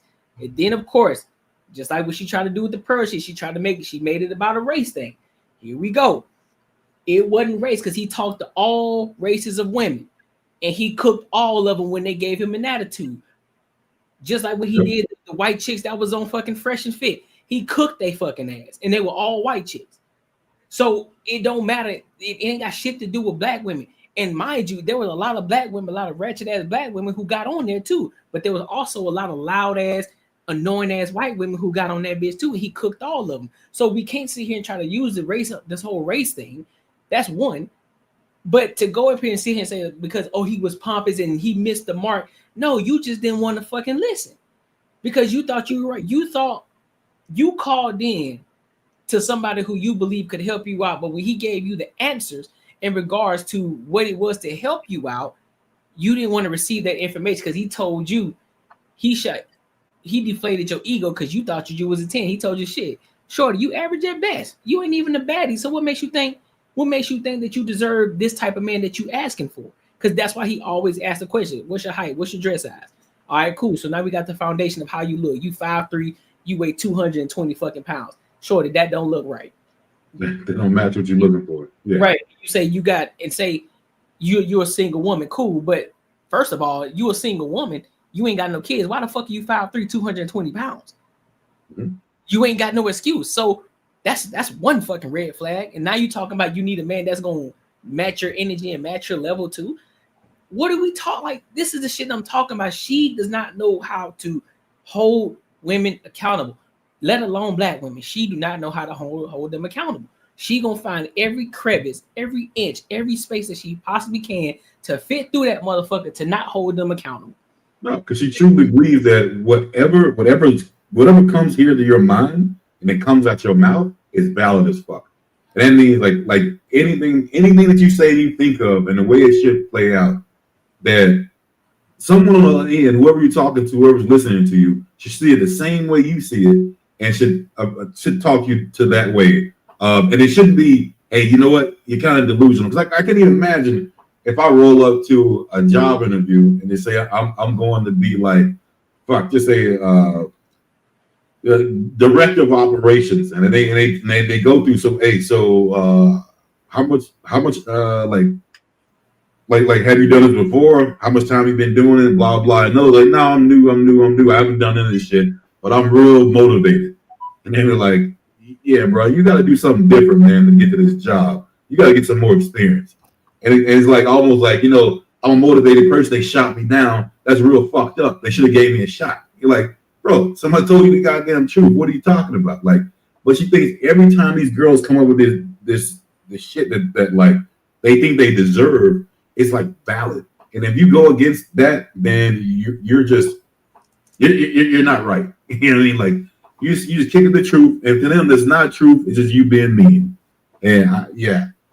And be honest with you, bro, I think most women think that way. Maybe not as severe as Jax, but in some point, a lot of women think that way. Yeah. And I don't know any other way to get around it, to be honest with you. I mean, when Dr. James was talking, he was like, oh, you know, Kevin was talking about men and stuff first, talking to men and stuff first. The thing with men is, on a larger scale, when you zoom out, like, don't get me wrong, on the internet, we see a lot of emotional motherfuckers. But when you zoom out, a lot of men do have critical thinking skills. So when Kev was talking, it's like, you know, the stuff that you didn't know, people were taking it into consideration and figuring out how they could probably add that to their life, or at least go test it out and see what it does before they come with some pushback against it. Right. The women, they don't even want to hear shit. They just think that everything that they aunties and stuff been saying in the hair salon and all that growing up was fucking law. So they were trying to fight back. And just like Courtney said, you know, if you came with a level of respect, then respect was also reciprocated towards you. It's the motherfuckers that came in there trying to jump off the bridge. And that's why people hated Kevin when he did the interview with like Nicki Minaj and stuff, because they thought he was finna eat Nicki the fuck up. Yep. But, you know, outside of Nicki as a stage presence personality, when she was having a conversation, I mean, she from New York. She's gonna sound wild aggressive to begin with, but she's feminine in her own right. She's very, very playful. She cracks jokes, whatever. I mean, if you disrespect her, it could flip, but she's not gonna be the first to disrespect you. So obviously that conversation was never gonna go the way people thought it was, because Kev never necessarily disrespected people. He actually gave people leeway. Like, he'd tell people 2-3 times, like, hey, if you want to take it there, we can get it through there. Yep. Like, reel it back in. I'm not talking to you any bad ways. Like, I was a fashion consultant for XYZ years. Sadly, yes. If you're in the line of business for a while, eventually you can eyeball stuff. Yep. These motherfuckers that was trapping it, they could eyeball work. You know, you could see a rubber band of money and kind of within a varying degree, depending on what size notes is in there, guesstimate how much is in the stack. Stuff like that. So when, you know, a chick come on there talking about, oh, you know, I'm a size 8 dress, but then she like, oh yeah, I weigh 225, and he like, nah, every time I don't give a fuck what body type you had, you know, that was a size 12 dress. Now they offended because they getting called out for their facade that they was trying to throw up. Right. Now everything went left and whatever. And then, yeah, I don't know why Jazz feels like the world hates her. Nobody hates her. Everybody just dislikes the thought process because she's one of the people that clings to one side of a sentence instead of actually listening to the whole sentence, punctuations and all. She gets to the part that she want to respond to, then nothing else matters. Like, no, you never took the full context into consideration. Facts. This is why we're frustrated with you. It's not that you say smart shit or you say dumb shit. Like, there's times where you on point, and there's other times where it's like you could be on point if the conversation was going that way, but sadly, you're actually the one derailing the train off the tracks. That's not where the convo was going. This is where we're at. So that's all she really needs to learn is how to take each conversation per context and quit worrying about her little 5 friends she got and the 2 little people she see at the club when she performing her music, because she is she does perform songs and all that. Like, yeah. she got stuff going on. She's been a personality before this YouTube, it seems like, but it's just she jumps in conversations and just polarizes them and takes them way far left or far right without actually staying in middle ground, and then gets frustrated when everybody else is trying to reel it back in, because she also believes that, you know, in the round table of opinions, her opinion is law. Yeah. So her attorney should just get a show together, and I think they would be happy. Oh, I didn't even pay attention to that chick, but from what the few clips I done seen, just go ahead and disconnect the internet. Yeah, bro. Yeah, man. Yeah. That would be a shit show, but hey, they both would have some damn content, that's for sure. Yeah, she just need to move to the woods. She got to move to the woods. Yeah. But let me play a little bit more of this. But when you kind of take all of that away, I do feel that Kevin Samuels at the core was trying to give certain demographics of Black people the tools to come together more. I feel his overall message was like, okay, lady, like you said, this is your position in life. You look like this, you got this going on, you got these kids, you make this kind of money, you should maybe go and try to date this guy that maybe also have some kids, this guy that maybe work in the similar field as you. This is going to work better, as opposed to, like you said, you know, having all of these things where some people may call baggage or liability or whatever, and looking at men who aren't even on your radar. So I totally understood that. I am a big advocate for staying in your lane. And I feel like that's ultimately what he was trying to say. But sometimes the execution will get all crazy, and then you know what it was. Mm-hmm. What really concerned me about his intentions was the clip that I saw of him talking to a woman, and they were speaking about a scenario if they were together, because she had kids. The scenario was this: she already had kids. She married him without kids. They had a kid together. They're all moved in. One of her kids that aren't necessarily his biological kids, but they married, whatever. One day she got out the shower, and, you know, he was looking at her a certain type of way. Looked at her when she got out the shower, made the little girl feel uncomfortable. The girl tells her mom, Kevin Samuels is this is his scenario. And he says, okay, if that little girl came to you and says, mommy, dad or whoever looked at me when I got out the bathroom, when I got out the shower, I was naked, he made me uncomfortable. He asked that mother, whose side you gonna take? Are you gonna believe her? And he basically was saying to the mother that it would be her fault. What the mother said was, we're ending that relationship immediately, as any mother would, right? Because you're gonna believe. I don't have kids yet, but I feel if I did have children, I'm gonna believe my child. There's no man that could ever get me to not believe my child. That's me though, right? He was trying to tell this mother that she would be wrong for breaking up with him just because her daughter said something, because she could be lying. And she's willing to destroy and blow up their marriage and their family off of an alleged accusation from her daughter. And then also doubled down and judged her and made her feel guilty for trying to leave that relationship because they have a kid together. So he ultimately was saying, like, how are you going to say you're going to leave me when that's my kid too? These are my kids too.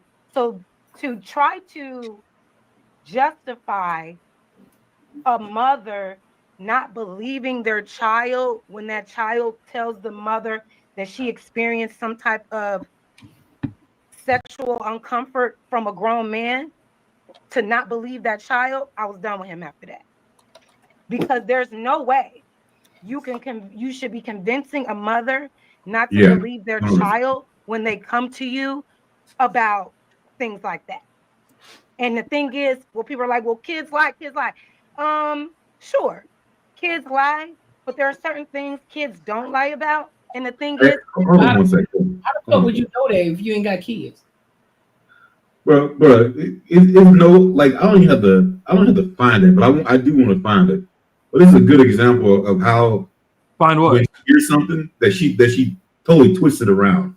I know that I can just say I know that he did not say it in that kind of way. Like, it is no way. Right. So the beauty in this is I was bored during the Forbidden Flu. I actually caught that episode. Yeah. And what Kevin was saying is, if this man pretty much is willing to live, die, and whatever for you, he had kids with you, whatever, why aren't you? He's not saying like not necessarily not giving him the benefit of the doubt, but why don't you get all sides of the story before you just jump off the fucking bridge? Oh, okay. Yeah, makes sense. Jazz just told you right here, she not willing to hear shit. She's just gonna jump off the bridge. And that's why people with Jazz's current mindset, that's why their kids always end up in the fucking system. This is where you get people that's always in jail, in and out of jail, whatever, because you want to believe your kid all the fucking time instead of getting that story, getting the other person's story, getting the witness's story, whatever, however many stories you got to get, putting all them bitches on the table, finding the parallels, and be like, all right, now I can assess all this information and come to a conclusion. Because realistically, yeah, the daughter could have got out the damn shower and dude would have been there. And just because his head is in her direction don't mean that he's seen her. Right. At the same time, why the fuck are you coming out the damn restroom with no clothes on? If it's something you got to cross a hallway or whatever. So it's more than one person that got to be disciplined. The problem is all these people grew up faster than they should have. Yeah. And they were in proximity with a lot of weirdos. And things might have happened and slipped between the cracks.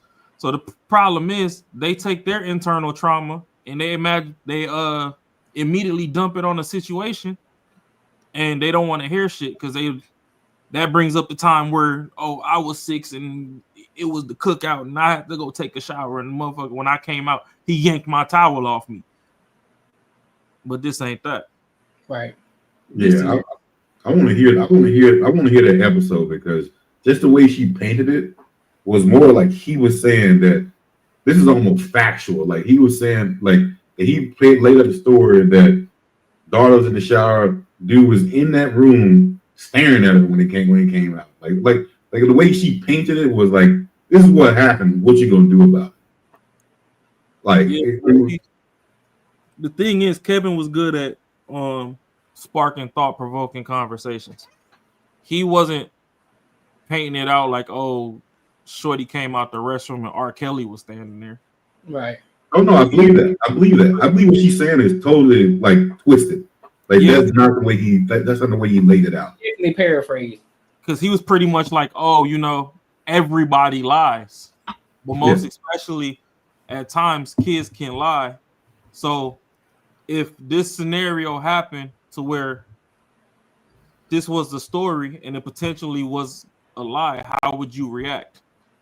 And everybody like, oh yeah, like why would you bring this up? And you know how women be in the comments, oh, all the men that support this is weirdos.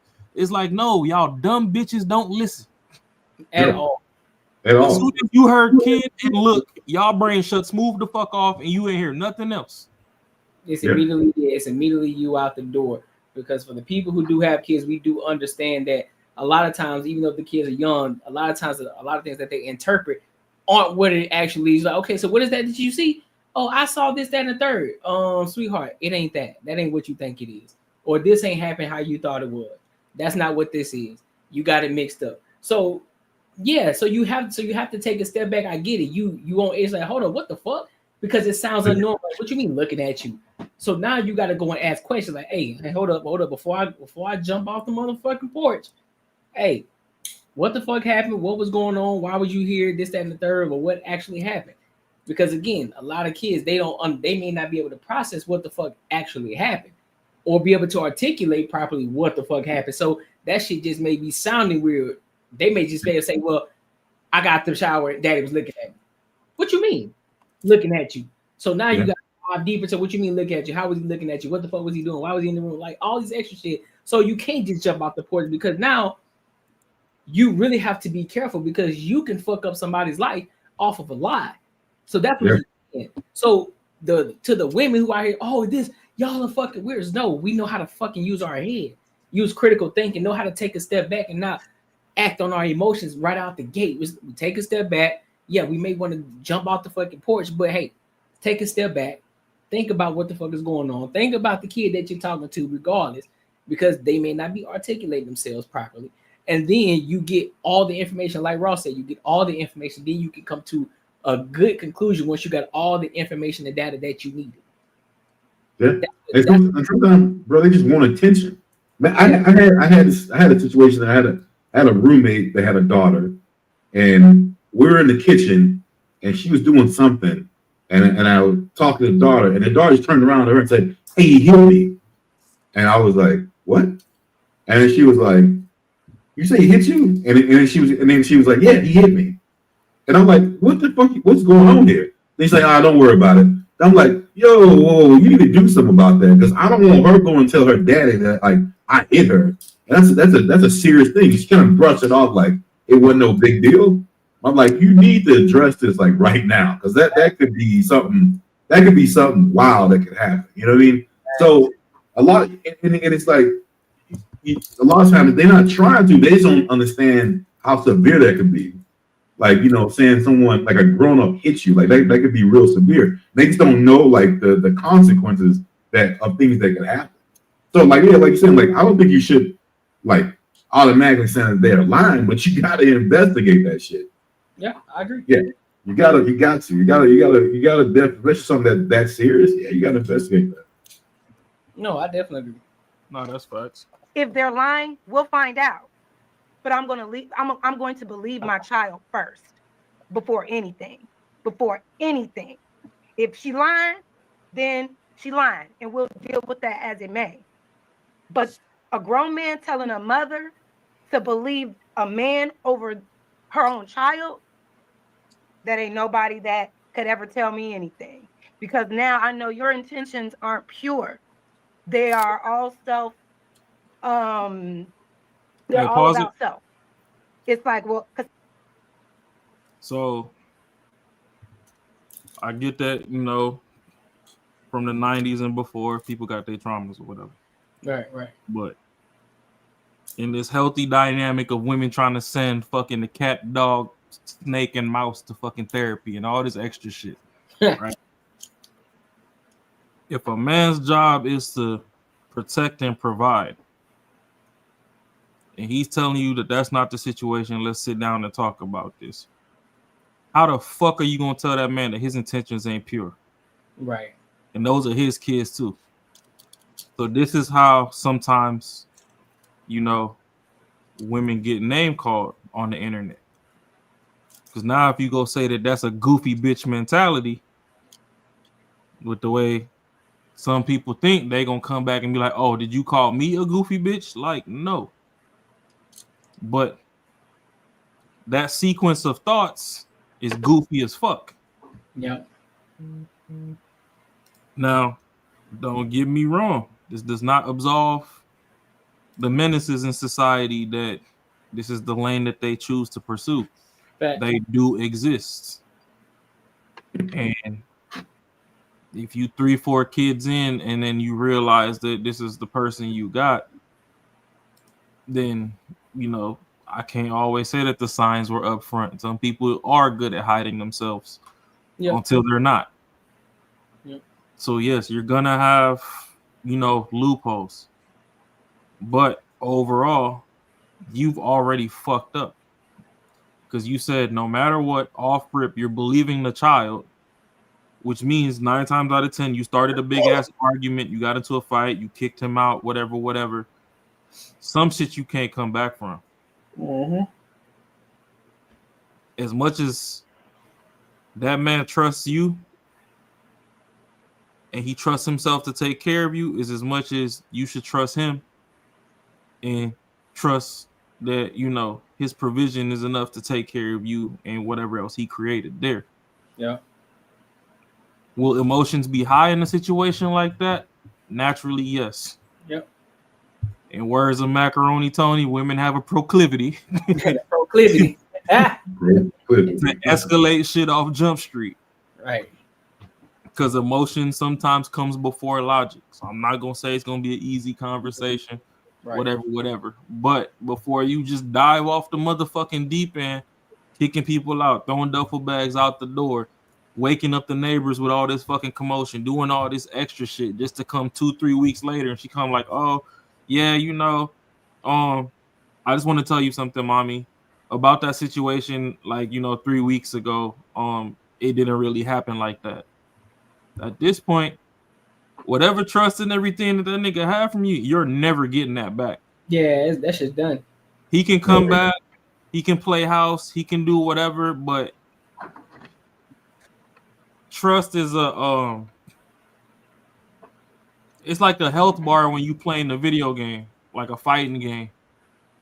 Yes, so certain video games you can, you know, regain health if you quit getting hit and all this other stuff, but with each hit it goes down. Yeah. Situations like that trust level goes down. It's like, I could tell you that, you know, from now till the world ends, I'll take care of you. I don't have to trust you to take care of you. Right. So now, eventually what you're going to do is take yourself out of a position where you're somebody that's provided for wants and needs to eventually, oh, you just going to get the bare minimum. You just get the needs. Right. Fuck what you want. I'm not going to concerts and shit with you. I'm gonna be like this the little CEO dude that took the HR lady to the damn Coldplay concert. Bitch, I don't want to be seen with you. You, anytime something goes on, you don't ever even want to hear my side. Mm-hmm. You ain't even gotta believe me after I say my side. But let's sit down and hear me out. But if off the rip, it's just like, oh yeah, nah, fuck you, blah, I get it. Y'all carried the kid for 9 months. Y'all felt all the kicks and moves and all that. Women are naturally going to be closer to the kids. All I did is generate these motherfuckers in my balls every 72 hours. Yeah. Some got shot on the sheets, some shot on the walls, and some shot in your walls. But You gained more of an emotional attachment to the motherfuckers before they got here. I understand that. But at the same time, the same way I told you when I got with you that I'm gonna be responsible for you, I'm responsible for these kids. I'm not saying anything was right or anything was wrong, but you should be also bringing to my attention that, oh, it was brought to my attention that our daughter said when she got out of the shower, you was just there staring. What's up with that? And had a conversation. If the motherfucker say some goofy shit or he say 3-4 times, which means that you know he trying to curate some dumb shit, do as you may. If the motherfucker's like, oh no, I wasn't staring at her, she had the water still running. I was trying to tell her the water was running, but then she freaked out and ran to the room. So I just turned the water off and like, you know, whatever the fuck the situation might be, at least hear his side. But you just talking about, oh, I'm gonna just shut down off rip, no, believe the kid, whoop do. All right, well shit. Believe that motherfucker when you gotta pay a bond too. Facts. That's all you doing, because the sad thing with kids is a lot of things they do for the first time. So if you validate the bad habit, the bad actions, they become bad habits. Yep. And the more you validate that, the harder it is to break.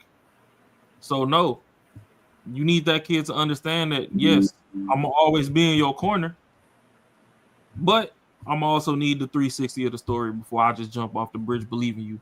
Because if you believe that kid every single time, and Jazz, I know you're gonna see this.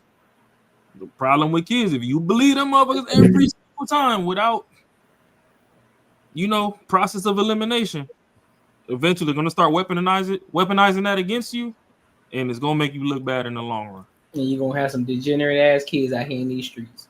That's all I gotta say. I ain't saying don't believe your dude, whatever.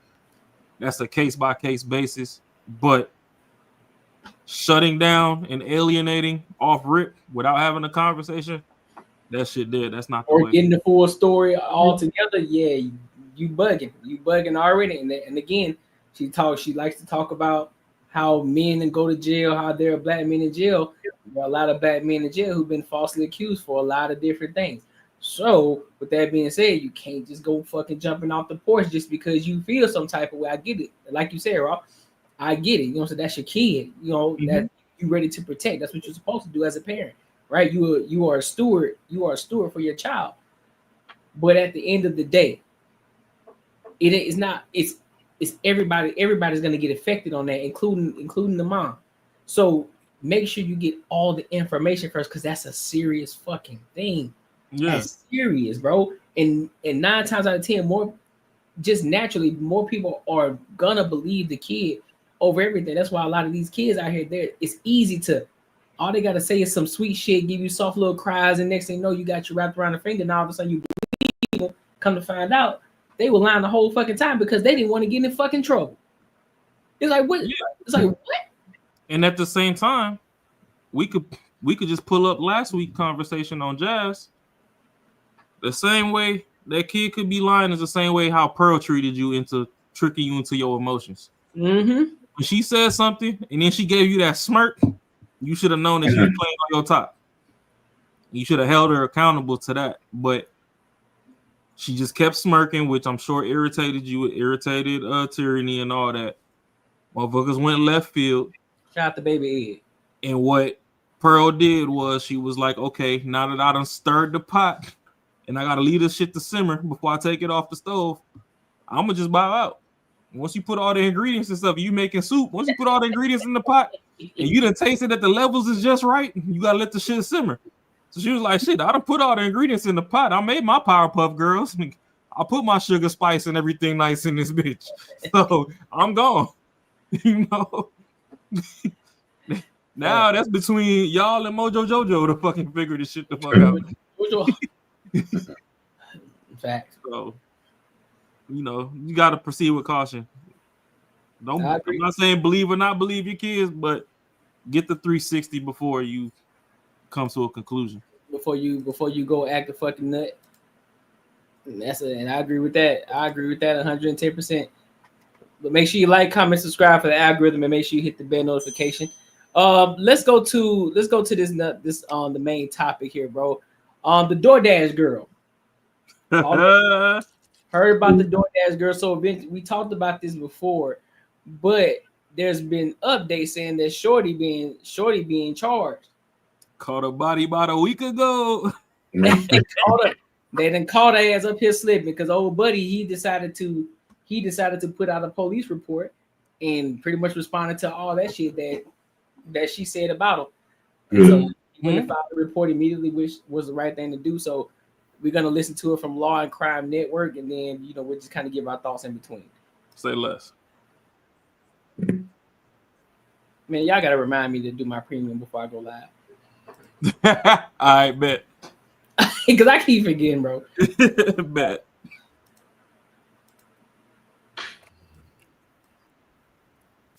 Look at him. Fucking white liberal. Victim! Remember, I'm the victim! A New York woman made wild claims against a DoorDash customer that she delivered food to. She says the man exposed himself to her inside his home, and she recorded him posting the images online. And she even went as far as saying he sexually assaulted her. And her TikTok videos about the situation spread like wildfire. But now she's the one under arrest. We're on the case presented by Law and Crime. I'm Chris Stewart.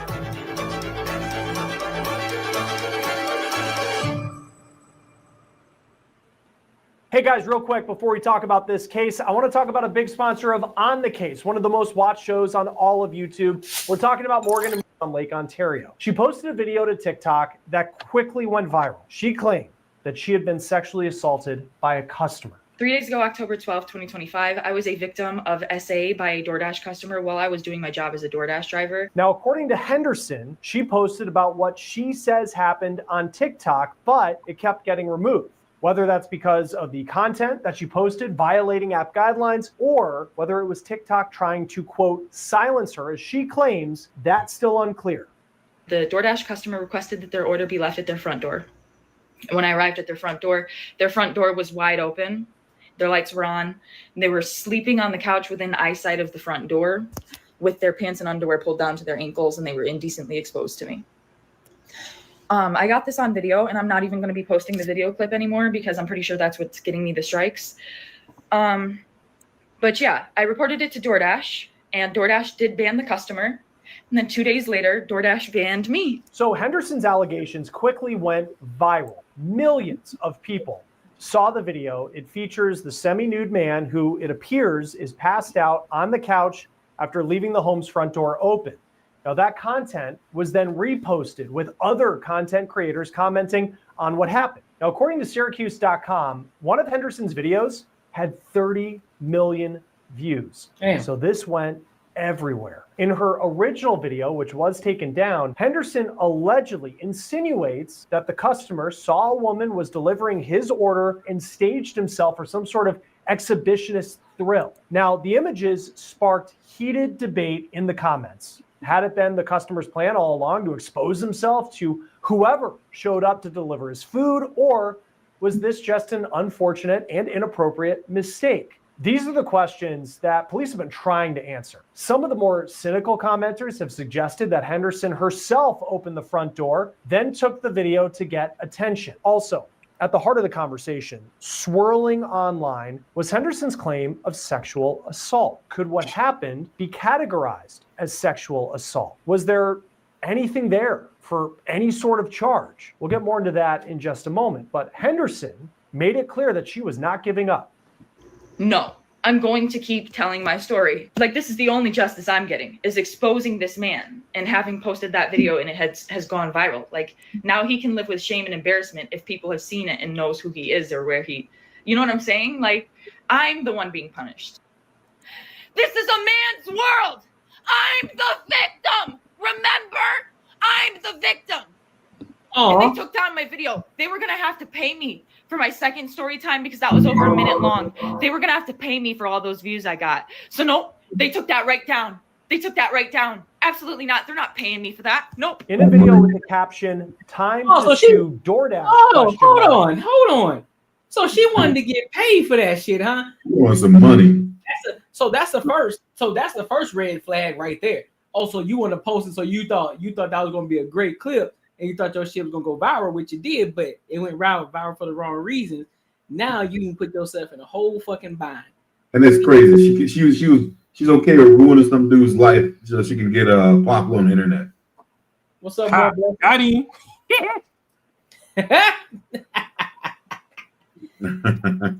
Yeah, the red hair curl. Yup. Facts. Oh shit. I know I ain't shit. Shout out to NPR. I ain't shit. Henderson said that she has spoken with DoorDash support multiple times and they refused to tell her why her account was deactivated. She also claims that she couldn't access money that she had already earned that hadn't been transferred from the app to her bank account. But then on October 16th, Henderson posted one last video. So I and the rest of the world, we all found out why I lost my job together.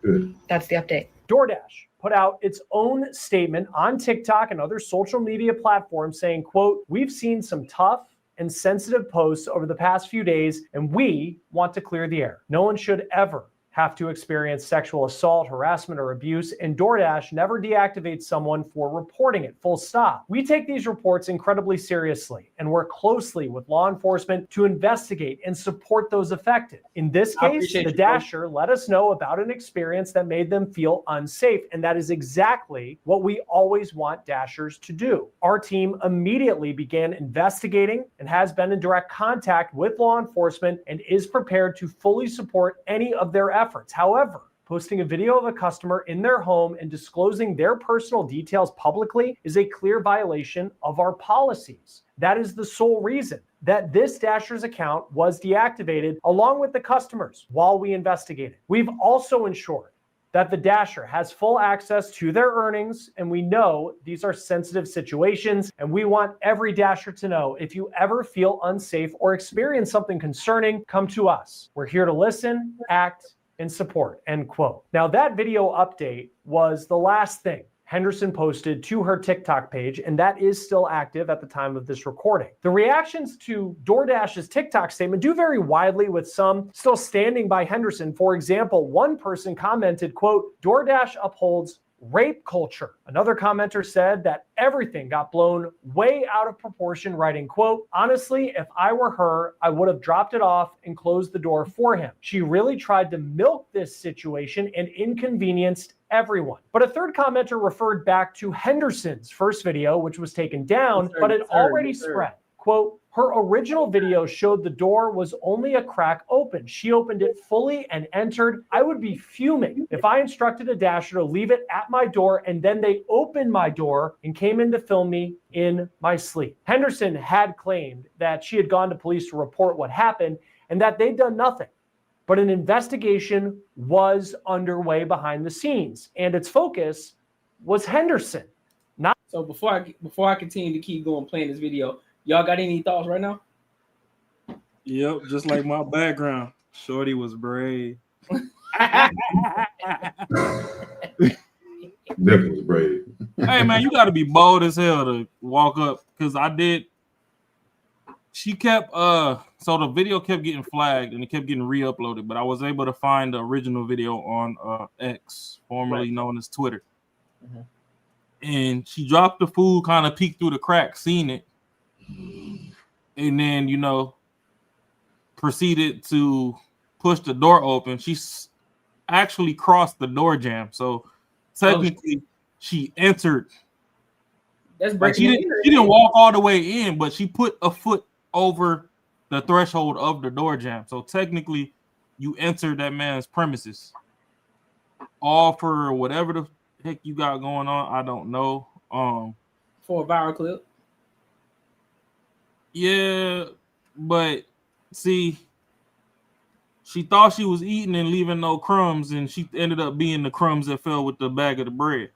Fact. Because as much as you messed up that man's character, you messed up his whole livelihood, to be honest, because not only did you post a video of him in the nude and he was passed the fuck out, I could see if he was trying to answer the door and he just had his shit out and you was like, yo, like, what type of time is you on? Mm-hmm. This was knocked out. He probably whacking his shit and then went to sleep. Passed out. I mean that, or he came home and had to pee before he opened the doors, or he just dropped pants and peed right in the front. Because you see his little patio was kind of weird. Like, yeah, you know, some dudes they'll piss anywhere. Fact. Like, you know, they ask for the restroom when it's time to go take a shit, but you can invite people in. They might go outside and just hit the corner of the house and be like, hey, you got cameras outside? Like, why you worry about some cameras, bro? Oh, I gotta pee. It's a whole bathroom. Just ask me to use the restroom, bro. Like, what, you ain't got no aim? You can't hit the water? you still pee on the seat at your old age? Like, what the hell you got going on? But to do that, and not only did you Athena, what's up? Hey, what up? But not only did you post this man partially nude, however you posted him, I mean the video was wild. Right. But then you posted this man's address and all this other stuff. Like, you know how people are nowadays. You have a certain subsect of the internet that's, you know, they're just prone to crashing out for any reason. Like, right, a dude will book a flight from North Dakota just to that address just to go crash out. Yep. Like, shit's stupid nowadays. So putting all his personal information out there without, you know, I could see if you reported it to the police and it was like a genuine thing that happened, right, and then nothing came of it, nobody believed you, but you had your evidence or whatever, and they were just dragging their feet, and then out of frustration, you was like, fuck it, do as you may. Kind of like how people try to blame Trump for January 6th, but don't nobody know how to fucking actually dissect information. Right. For one, Trump wasn't the president, and he was like, oh, if you got any beef, like, just show up to this place, because there was an actual speech that was supposed to be given. And, you know, he did call for security, and the people that he told to up the security, they were the ones that dropped the ball. Yep. But we'll leave that the fuck alone, because I'm not really going to bring this into politics. But you done upended this man's whole livelihood. So his address is out there. His cheeks is all in the street, in these internet streets. I don't care how much you scrub the internet. Somebody done saved that video. Is going to get re-uploaded in 3 to 5 years. Yep. He done for it. Then you just running with this narrative that you were assaulted. Nothing happened to you physically. So where were you assaulted? Show me a bruise. But you see what they said, that it falls on the category of being assaulted, which is fucked up. You assault somebody naked. And that falls in the category. Assault and battery, right? Yep. For me, assault is a physical fucking action. You could show me a knot, a bruise, whatever. That's why that Rhoda Osmond or whatever, it was kind of in 50-50 for people believe in her or not. Yeah. As to whether she actually got hit. You could visibly see where, you know, there was trauma to her physical body, whether self-inflicted or however the hell it came about. You could see that there was an area that's not like the rest of the areas. You can go through her last 15 pictures and look at her face now, and one doesn't look like the others. Okay. All you seen was some cheeks.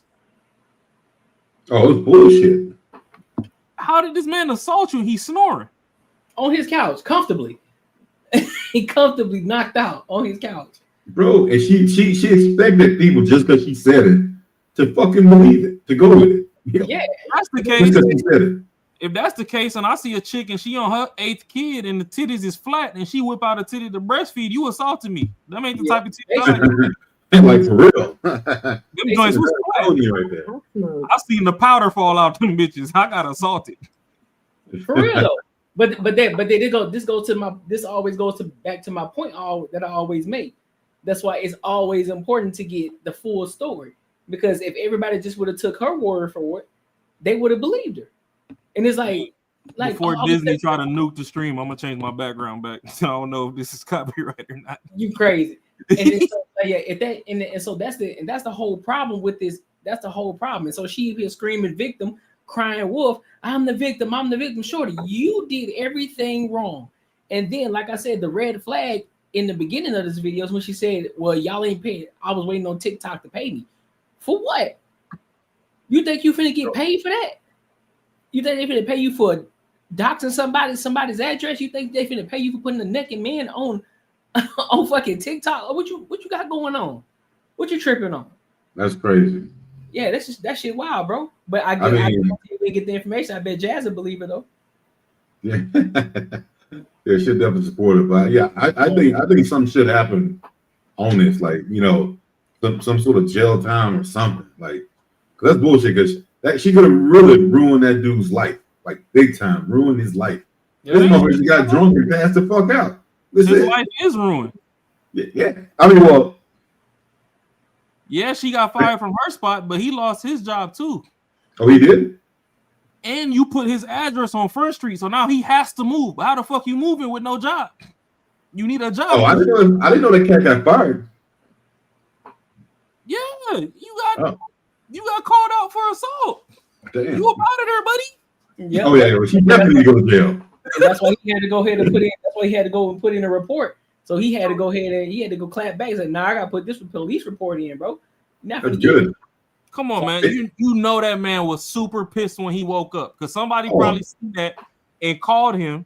So not only did he wake up and see some bullshit video of himself, but now he had to eat cold food. He was sitting on the couch waiting for some warm food, but he passed out. He didn't even get to pull his pants back up. He passed out. He don't even want that food no more. So now I ate some cold food. That much.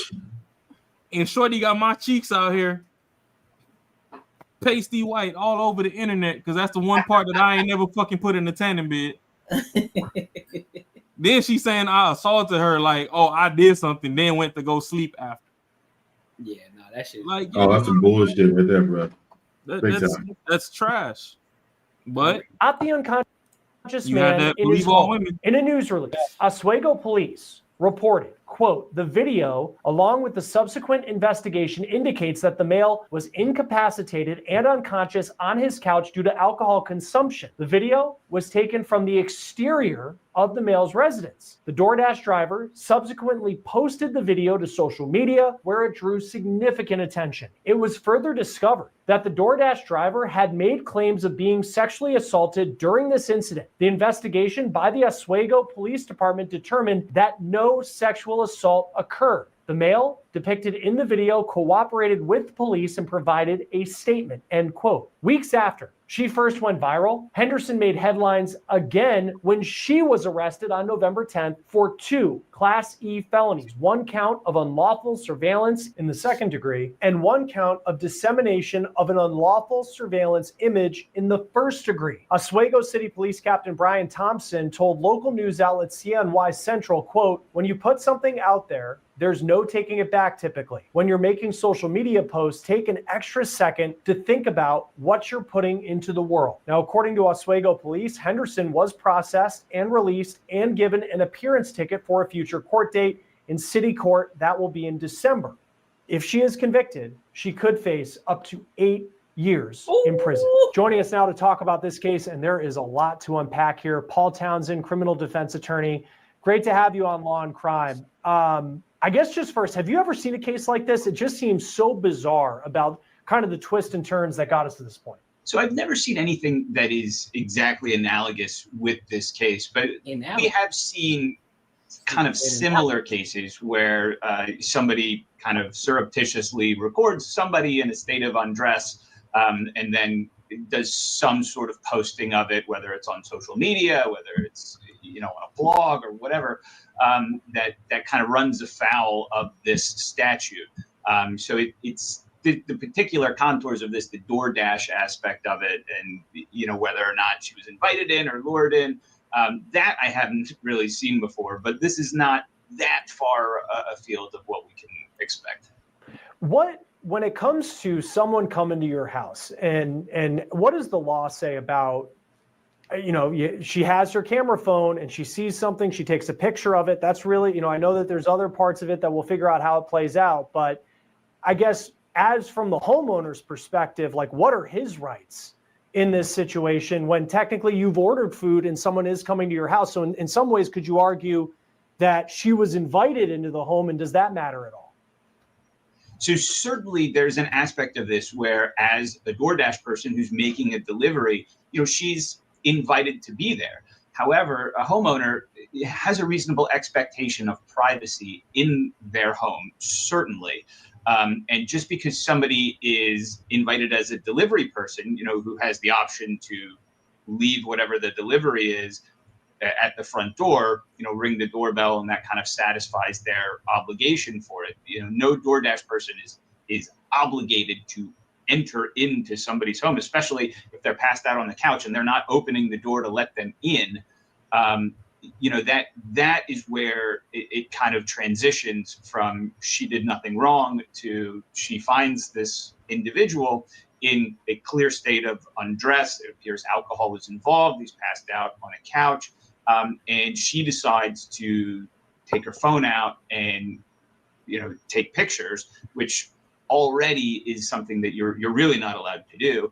And then on top of that, she then posts to her kind of social media pages, which then it becomes kind of publicly accessible, which just kind of compounds her error. And her statements on the matter seem to portray herself as kind of the victim here, being oppressed by the police and by this guy. But in reality, I mean, the law is fairly clear that you cannot go into someone else's house and take photos of them undressed and post them publicly. Well, and I think the time that we live in too, like the idea of going viral, and it's not just, I mean, even like Facebook back when I was in college in like 2008, if someone posted a bad picture, like it still felt like that was like in some ways insulated because it was like you kind of knew who was on. I mean, nobody knew what they were talking about at the time. Like, and everybody was. Okay, I'll let them. I'll pass by that one. But yeah, honestly, I'd like to get Jazz's take on this, being that she quick to run. Like, I want to know how she could dissect the narrative. Being that she's a believe the first story heard type of person. Well, not to put a perception in people's minds of her, but that's just my observation. Because from the last topic we came from, where oh, I don't care, I'm just believe off rip. Okay, so did you believe this off rip? Because it don't really fully make sense. Like she'll probably say because she's not black, but she's a black woman and believe off rip. Yeah, that makes it even worse. It's a double jeopardy right there, boy. Yeah. Yeah, but when you a girl's girl, you don't get to choose what color the girl is. You're supposed to just you gotta rock out. That's facts. So she makes the rules. She'll be like, yo, if she was a black woman, then yeah, you gotta believe her off rip. Whatever she says. Yeah, I mean, this is all fucked up. This is all some fucked up shit. Like, but stuff like this happens all the time. And stuff like this happens where there's no video camera, and motherfuckers just going on with the story. Like that girl, truly, I'm not even bullshitting. I think she truly felt again that she was taken advantage of, even though she walked her ass in that house. I think because she even said the narrative almost like, "Yo, he set that shit up for her to walk in the house. He left the door open for her to walk her ass in the house, and he'd be naked." Like, come on, man. Like, I really believe she believed that shit. No, I agree. Nah, setting it up would have been you came there and then you would have seen him humping his hand. Yeah, no. Yeah, that makes sense again. But I think in her mind, it's like it already played out, but that's how he set it up. To me, it sounds stupid as fuck. To me, yeah. But I think she believes it. That's how it actually happened. Dude had a mishap. I can't even say it's an honest mistake. Dude just had a mishap. Yeah, in his house. Who gives a fuck? He's in his house. There's no mistake at all. That's true. Yeah, his fucking house. He can do whatever the fuck he wants to do. Yeah, so that's the thing. Like, he had a mishap. Everybody's like, "Oh, well, she had her phone." Well, I mean, it's a delivery service, so a lot of these delivery services, they do want you to take a picture of whatever items were delivered when you drop it off. So yeah, of course her camera was right there ready. Now, what she did was close out the app and open her regular camera to be on some bullshit. Yeah. But even if you wanted to get that dude in trouble, you could have took a couple steps back, made sure he was in frame when you took the picture, submitted the picture to DoorDash and been like, I'm kind of uncomfortable with these night deliveries. Is there something else I could do to make money?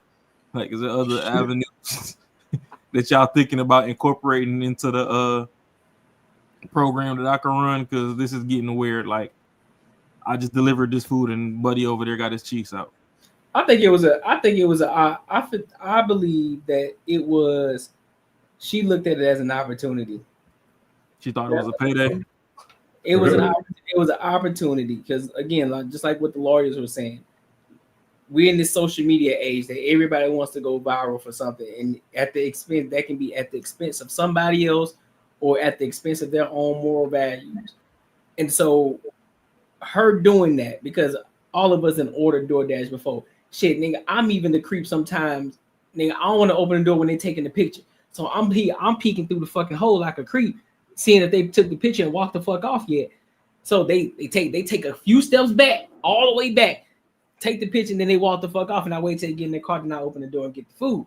So even in that instance, she didn't use her proper discernment to just say, you know what? I'm just gonna take this picture and I'm gonna get the fuck out of here. Because if you truly feel threatened, if you truly felt violated, if you truly felt as if you were in danger, your first instinct was to get the fuck out of there. But you looked at it as a viral moment, a payday, and to try to humiliate another man, and now you want to play victim. We not doing that shit no more. Because now all that shit that you just did just backfired on you. Because none of that shit looked right. The door was cracked. Who told you to open it? Who told you to step a foot in there? Who told you to pull out your camera and take a picture of this man on his couch, on his own couch, in his own house? If I walk around that bitch butt fucking naked, you better not take a fucking picture of me. Because either way, it's gonna look good for you. It's gonna backfire on you regardless. So regardless of what you see, that what I got going on is gonna backfire on you. And then you dox my address on top of that, thinking like, come on, bro. Like none of that is right. None of that. But hey, there are some feminists out here who are gonna sit here and say, well, what about the woman and how she felt? Fuck how she felt. If she felt in danger, she should have left. She had all the empowerment to fucking leave and get the fuck out of there as quick as she possibly could.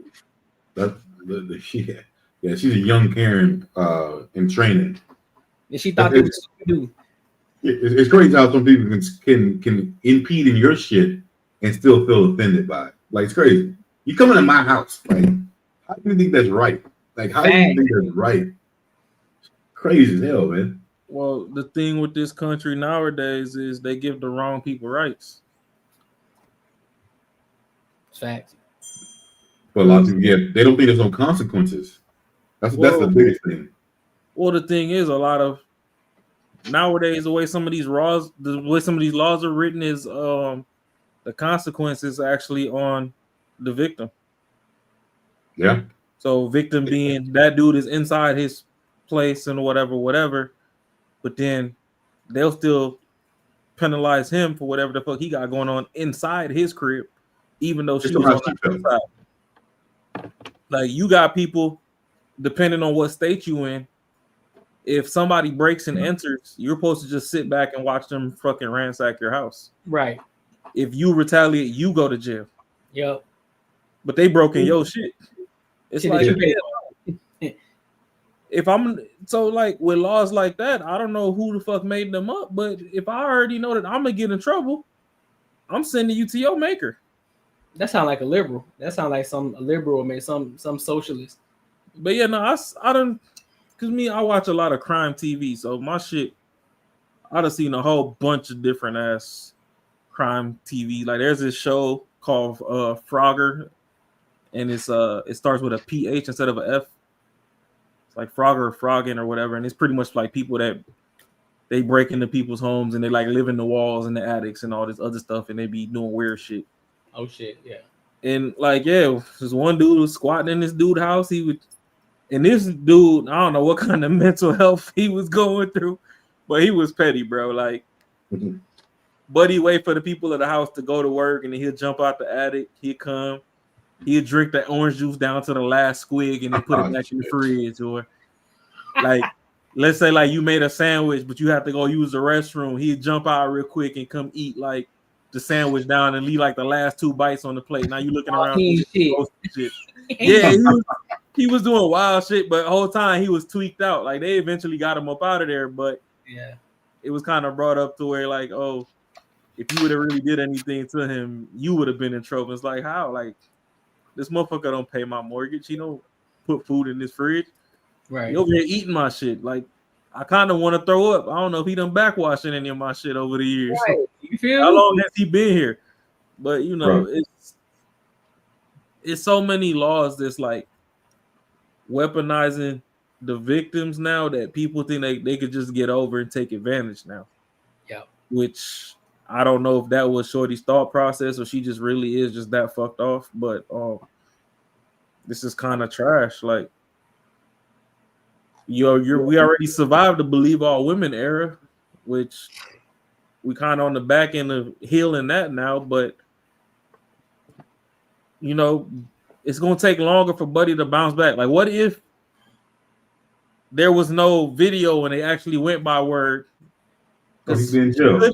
She could have sat there and just called the cops, and they could have showed up and then just seen the situation there, and she could have put on some theatrics once they got there, and they could have got Buddy fucking arrested and put on the list. Yeah. Nah, he can't get no high paying job no more. Yep. And you know shit like that's happened before. Yeah, so it's like, you know, you assassinating that man's character. Luckily, this one, when she did it this time around, being that, you know, clout is also a hell of a drug. I don't know what motivated her to do this, but at least she assassinated her own character in the process. Yeah. Because that's now good. It's harder for people to take you seriously. Yep. You done cried wolf, and it don't make sense to, you know, 51% of the internet. So you still teetered over half. 51% don't believe you. The other 49%, in the words of Young Thug, whoop-de-doo. But one thing is, I think she might get up. I think they probably just give her a slap on the wrist. I know one thing for sure: if that shit was reversed and it was a dude that did the shit, it ain't no doubt that motherfucker ain't gonna do no jail time. He doing some jail time for sure. Even if she get off, I hope Buddy's as petty as I am, because I'm suing her out her bra straps and lace panties. Oh God! When I'm done, you ain't gonna own shit but the pores on your body. Oh yeah, God! This was uncalled for. I'm in my mode. I'm laying there. I'm passed the fuck out. Then you just went to the worst extreme you possibly could go. Then you have my information. You know who I am vaguely. I don't know who the fuck you are. Right. But then you also endangered my safety by putting my address out there. I don't know who you are outside of your face. Which technically I could just go join the Facebook group and they gonna out you anyway, but right. We ain't gonna go down the criminology side of life. Yeah, man. Don't do that. Everybody can get touched if need be, but that's just insanity. Like, I don't know where. I get that people be talking about mental health and all that, but I don't know. Some people just need to be ostracized from society. Yeah. Send her to Madagascar. Go play with Komodo dragons or something. Something. I agree. But any final thoughts on that one? Cancel that bitch like Nino. Yeah, she definitely cancel. Ain't no coming back from that shit. She better whatever she can get up out of it right now. She better get it because that shit over with. Oh yeah, that bikini bean joint was wild too. Boy, man, was it? God damn it. Buddy off himself after they got done put this shit on live. I did a reaction. I did a reaction to it a while back. I said that shit was wild, bro. I'm like, my man, what made you really think that? Because Shorty's out there in the bikinis, dog. Like, you got places that you can go in and do that, right? That's what I'm saying. You can't do that, but like, I mean, you got places where you can just, you know what I'm saying? You can. You can get it off. Hey, come on, bro. Yeah, I don't know. Because every time I've gone to Bikini Bean, it's cool. Like, I done took selfies with the Chiefs before. Yeah, bro. No, that motherfucker rolled up with his hand. He's like, yo. Yeah, he forgot the pants at home. Yeah. Hey, he thought he was finna sneak one. That's why he like, shit, I might be able to catch one right quick. She might be right on time with it. But what blew me was after he took himself out the game, then like all the incels and stuff went over there and held a candlelight, and it's like y'all holding a candlelight for a man that had a girl and a kid. Like, I don't know if they was together or not together, whatever, but he actually has physical proof walking around this planet that his nuts work. You know, you can't even get the coochie. Well, he really, bro. I listen, bro. The fact when I saw that video and when he pulled up and he realized there was a camera right there, but his face, he was smiling at first. Saw that camera, his face dropped like a mother. That nigga said, "Oh yeah." Your boy thought they were into it. He was like, "Yeah, oh shit." He thought it was a prank, but they probably saw that shit coming a mile away. Oh, Jesus, bro. Some of these cats just gotta think, man. They gotta think. That shit was funny as hell, dog. But it's like he could have went to the club and just got VIP, and depending on who came to the damn room with you, they'll let you leave it out. Facts. I mean, the bouncer's still gonna kick you out if he see you, but hey, just get the OnlyFans account, man. Just get the OnlyFans account. You good? Fuck it. OnlyFans account. Nah, bro, don't do that. Just do it, man. Hey, it doesn't fucking going to jail. That man wanted, he wanted physical interaction.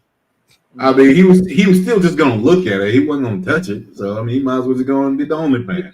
Yeah, but he wanted to physically see the reaction when they saw that shit. Yeah, that's wild. Like, oh yeah, it's big, huh? You like that? Like, no, they don't. They like serving coffee, sir. Like, you know, the coffee spot, son. They got homework to do. That's not what they on right now. That shit. I know your surroundings. That shit was stupid. Then he did that in Scottsdale. Like, boy, if them police was on speed dial, you feel me? You probably would have got away with it over there in Glendale somewhere. Like, come on, man. Like, nah, you bugging. Like, you bugging, homie.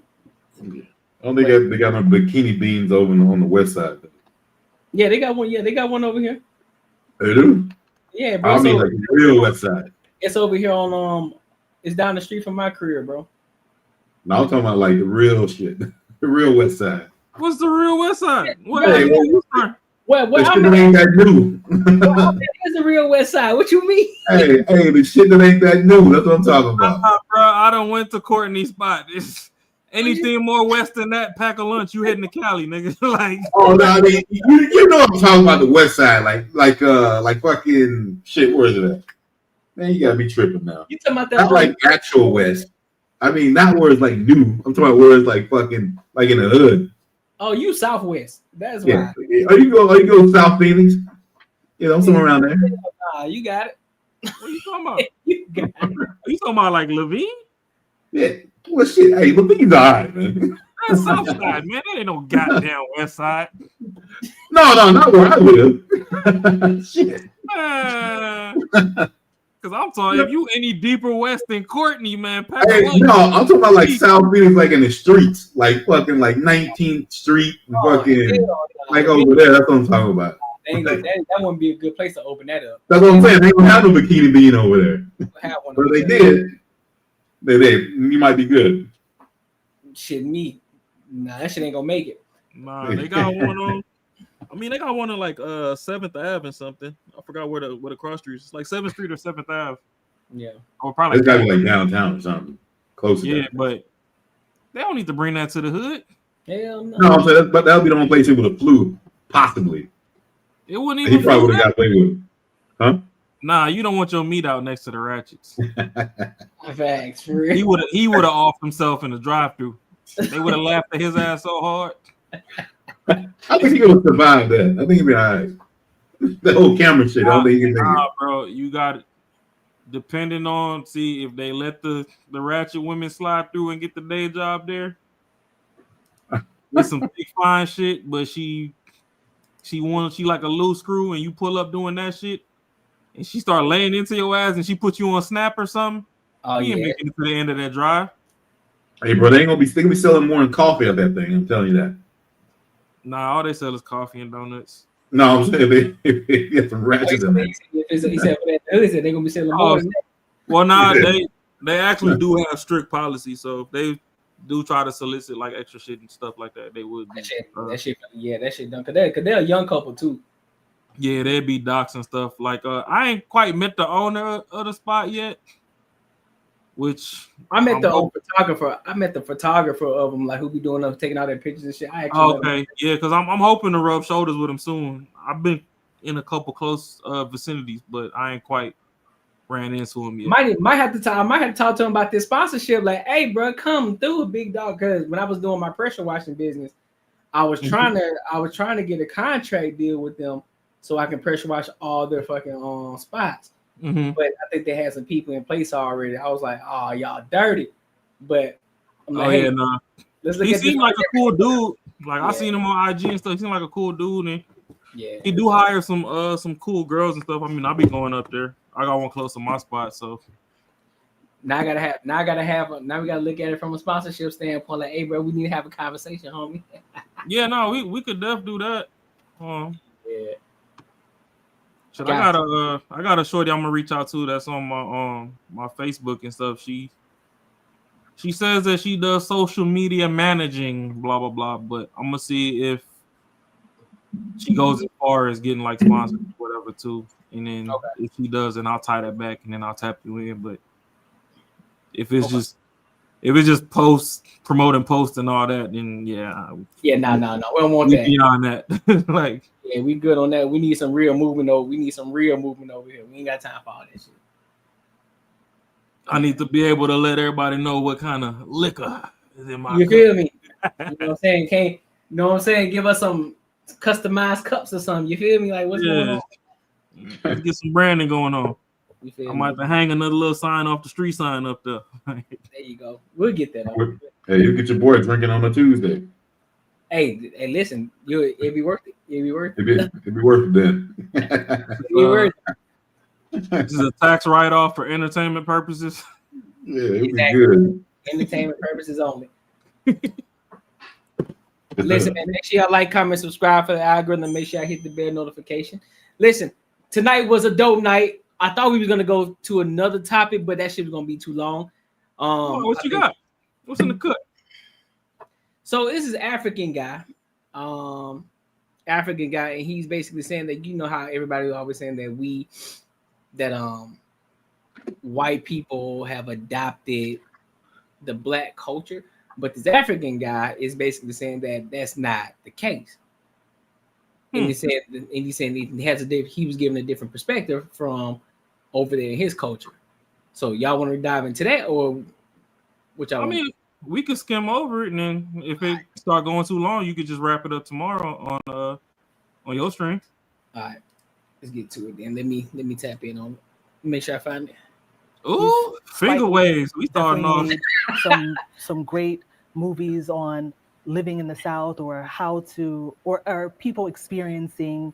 And mind you, she's an American woman, by the way.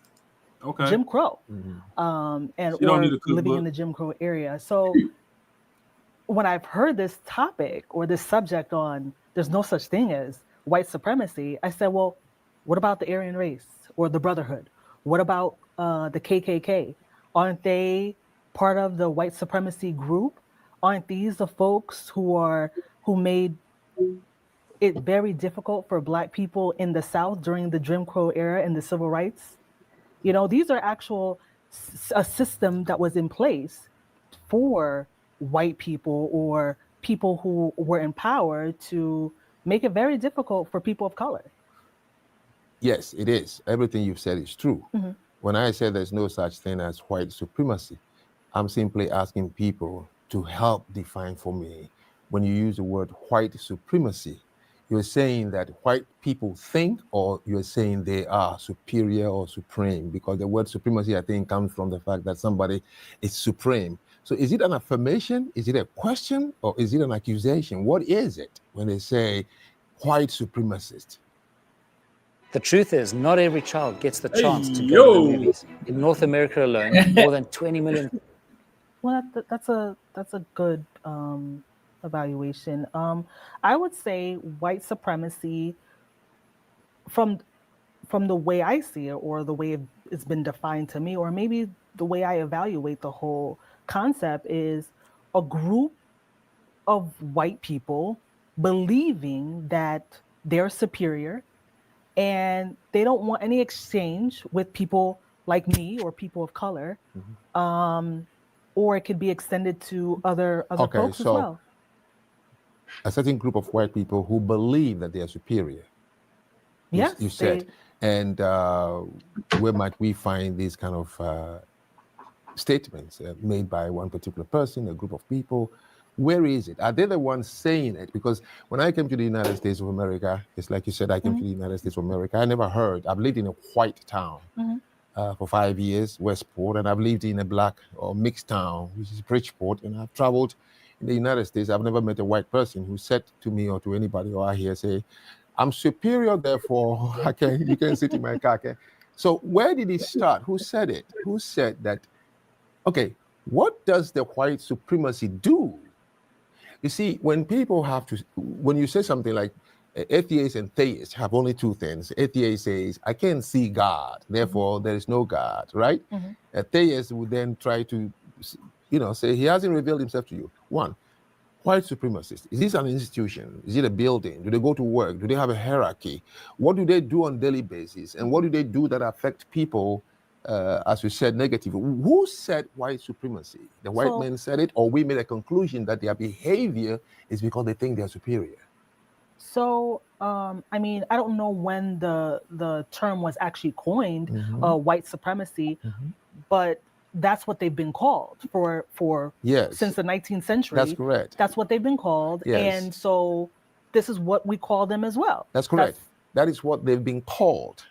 Every time people find themselves in a situation they think they've been oppressed, of course they have to find a word to describe the other person so you can identify him as the one you're talking about. But I am saying, if the people have not continuously built an institution, a building, a place, somebody is paid, they have a hierarchy, continuously saying, you mentioned the KKK. I've been to their headquarters when I used to work in Shelton, and I've gone on their website.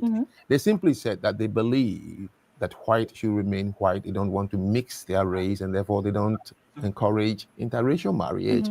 They want to, just like the Koreans are doing today, just like the Japanese and the Chinese and Indians all over. There is nothing suggesting that therefore the Koreans are superior or they say they are superior to you. So the Aryan Brotherhood doesn't say or promote that they are superior? Well, even if a group of, the other day I was invited to come to an award called Black Excellence. Well, if you are excellent, then everybody else is what? In the 70s we had, I'm black and proud. Black is beautiful. We went around Muhammad Ali and everybody saying, I'm superior to you. And I can show it to you either in boxing, in running, and in the other. So even if people say that, a group of people, but it's not an institution sanctioned by a government. We don't make laws and pay taxes to the white supremacists every year. So even if a group of people, black people, say, we are the best thing God ever made, Millennium College is better than everybody. We say it all the time. But just because you're saying it doesn't mean that it's an institution. I can see it. It does anything to me. So why do we keep repeating the word? Like when somebody say, for example, you've heard this, he doesn't like me because of my skin color. Who said that? Is it the person who did the hating or the person who was hated? Who said he didn't like me because of my skin color? The person who's hating. That's correct. Does that make it true? You didn't ask the person who did the hating. You wanted something to show why he had that behavior. Does it make it true? So I've seen plenty enough white supremacy. So far, what are y'all thoughts on this so far? I think he's spitting, man. He's definitely laying out the truth. He's opening it up and trying to open her eyes up to see like the shit that you think is going on really ain't going on. You think that white supremacy like is something that's controlling you or has some sort of like power, and it doesn't. So I mean, the dude's spitting. He's spitting the truth. I think in Black America, we at times in 2025, we're suffering from the circus elephant effect. Being that when they buy like an elephant for the circus and it's a baby, they'll tie the elephant's leg with a rope. And, you know, at that stage in the elephant's life, that rope is strong enough to where if it tries to pull away or whatever, it's going to keep tripping and falling. Eventually, the elephant's going to stop pulling away. Oh, so much to the point that when it's grown, you could damn near tie it up with dental floss and it ain't going nowhere. Yeah. I believe that due to folklore, genetics, however you want to put it, if you want to say it's ingrained in the DNA, or if you just want to say it's from the stories passed down from generation to generation, there is an underlying ingraining of heavily indoctrinated racism that people suffer to where nobody even wants to judge a man or a woman off their character anymore if they can use colorism as an excuse.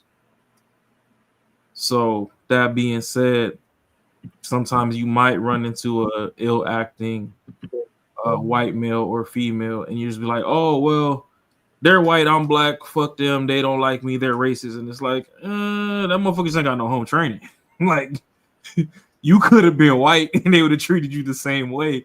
Yeah. Like, it ain't necessarily because of you, because at the end of the day, you've internalized so much perceived hatred towards yourself that, you know, everybody is falling under a blanket that they don't necessarily fully belong under, but you're just comfortable with saying that because you can't explain in any other term why they did what they did. So I'm kind of on his side. It's like, okay, if you want to say that there's racism, where is it at? She's mentioning the Aryan Brotherhood.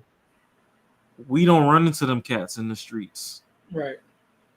If you stay out the penitentiary, 9 times out of 10, you don't have to worry about the Aryan Brotherhood. Right. The KKK wore hoods to get their stress off. There's CCTV fucking everywhere now. You can't leave your block in a neighborhood without being on at least 3 Ring cameras. Yep. Them pillowcase days is over. Yep. So a lot of this stuff that, you know, people have ingrained into their DNA as second nature, I'm not going to say that it doesn't exist, or people want to scream systematic racism. Well, what's systematic about it? Because y'all go get employed at the same Fortune 500 companies that they do. The problem is when y'all get in those companies, y'all don't talk to them. Some of these people are so excited that you work with them that they're waiting for you to come talk to them. But they also know that in the back of your mind, you think that they're racist. So they're not going to bust the first move because they know just saying hi might be liable to get them sent to HR. So there's a disconnect. Like, everybody is so divided and segregated willingly nowadays. It's not even by force anymore. People are willingly segregating and dividing themselves to where we're allowing this confusion to run rampant. And that's why when it comes to like politics and all that, the media can easily manipulate people off of feelings just by, you know, pushing narratives to certain groups and making them go against another group and this, that, and the third. And then when you have everybody in the room, you sit down like, okay, well, what's your beef with this person? Everybody's scratching their neck because nobody has a cohesive thought unless it's fed to them. Yeah, and that's what we're trying to tell. And that's what I was trying to tell this guy that I work with, new guy, and he came from the, you know, the hard breaking back work field in the warehouse and shit like that, where, you know, you got along with everybody, you know, because everybody's, you know, doing warehouse shit. And so now he had to tap into the corporate side of things. And so now he's like, bro, everything is different here. I said, yeah, everything is different. And so he kind of falls time to time, he'll fall back into this mindset of, man, is that person racist? Is that person? I said, nah, bro. I said, listen, that person might be weird, but I really don't think that's the case here. I said, you just got to understand the game that you're playing. You got to understand where you at. You got to understand the environment that you're in. I say it's more, it ain't about just the warehouse work. You just had to make sure that you do the quality, you do the fucking work. You put in the work, you go to fuck home. But here, you got to do both the work and play the game at the same time. I said, so you gotta understand who the fuck to talk to, understand, the stool pigeons of the company, certain people to talk to, certain people not to talk to, but these are the main people that you need to have good conversations with, because when shit comes down to the fan, they're not gonna fire you based off of the work that you're doing, or the work that you're not doing. They may tell you, hey, we gotta let you go just based off of you don't fit the culture. And so that's one of the things I was trying to tell. I said, listen, bro, play the game. Like, fuck all that. Who looking at you a certain type of way? I said, listen, you a big dude. So they call you a big dude. So nigga, I looked at you, girl. I'm like, man, who this big nigga is, man? So you gotta understand that. So you can't take everything with this person is racist or this person might be racist just because they're a different skin color. Like, nah. Go talk to them, have a conversation with them, and I guarantee you, it won't be what you think it is. All you gotta do is talk to them. And like, people need to also learn. I mean, it's hard to learn, don't get me wrong, because coming from rougher neighborhoods and stepping into corporate, it is kind of like, it's like when you go bowling and you put the bumpers up on the lane. Yeah. So it's kind of like corporate feels like the hood, but with guardrails. Yeah. So to speak. It's weird to explain, but sometimes you gotta leave, just like me. I mean, obviously, all three of us up here right now, we didn't all met in person or whatever. I got a little bit of size on me. People come up to me and they don't know how to start a conversation. Oh, hey, yeah. Hey, how you doing? What's your name? Oh, okay. Jay. All right, that's cool. You ever played any sports or anything? You play football? And it's like, if I wanted to be ignorant, I could just be like, damn, bro, like, why you being racist? Like, just because I'm big, I play football? It's like, no. Dude's trying to spark a conversation. He don't know where to come from with it. So you got some mass on you. Did you acquire that from playing sports, or like what you got going on? So people need to understand, And 9 times out of 10, most black people play sports. So it's a valid question. You know what I mean? Yeah, so it's a cool 50-50. Yeah. But like, people just need to learn how to assimilate to other cultures and stuff too. Like, yeah, is there in history books that are being erased from history because this group owns slaves, that group owns slaves? I mean, if you want to be realistic, every group owns slaves to varying degrees. Yep. I mean, we enslaved our own people, they enslaved their own people, outside of, the polarizing shit that they really tried to push, that they're trying to walk back now. Yeah. But at day's end, you have a better clear shot at success in this day and age than your parents or your grandparents. Yep. So to go through an election cycle and say, oh, this person's racist, that person's racist, blah, blah, blah, but then y'all unconsciously ended up voting for the actual fucking racist anyway, is kind of wild. And like, people gonna have to zoom out and see who's who. I'm not gonna name drop. I know people gonna have a polarizing thoughts here and there, but they gonna have to zoom out and see for themselves what's what. Because on one end, they got perceptions of these people being holy grail and this person being one way, but then when you zoom out, there's a person that's helped a lot of black people do a lot of things, put money behind. And don't get me wrong, there's positives and negatives, there's pros and cons to everything. Right. But that's where we need to start graduating from. I mean, let's face it, bro. Ain't nobody trapping and fucking. You ain't getting Frank Lucas level trapping this day and age. You not finna be American gangs. All that shit's dead. It's cameras everywhere. Oh yeah, that shit over with. Cameras everywhere. Motherfuckers soft as butter. They snitching as soon as you fucking smile at them. That shit is over with. Yeah, your bitches ain't gonna hold you down. They've been looking at 3 other fucking niggas in gray sweatpants. They can't wait to fucking see what them pendulums look like when they pull them out. Yeah, you're done. Yep. So it's time to assimilate to this corporate lifestyle. Figure out the game. Learn how to play it, and don't be so toxic to where you're unbearable to be around people that can actually help you. If you're open to have, not even have a conversation. You'd be open to just start the motherfuckers. Honestly, some of these people, If you can get past the next 3 sentences after you say hi, they'll talk your fucking ear off for an hour and a half. Facts.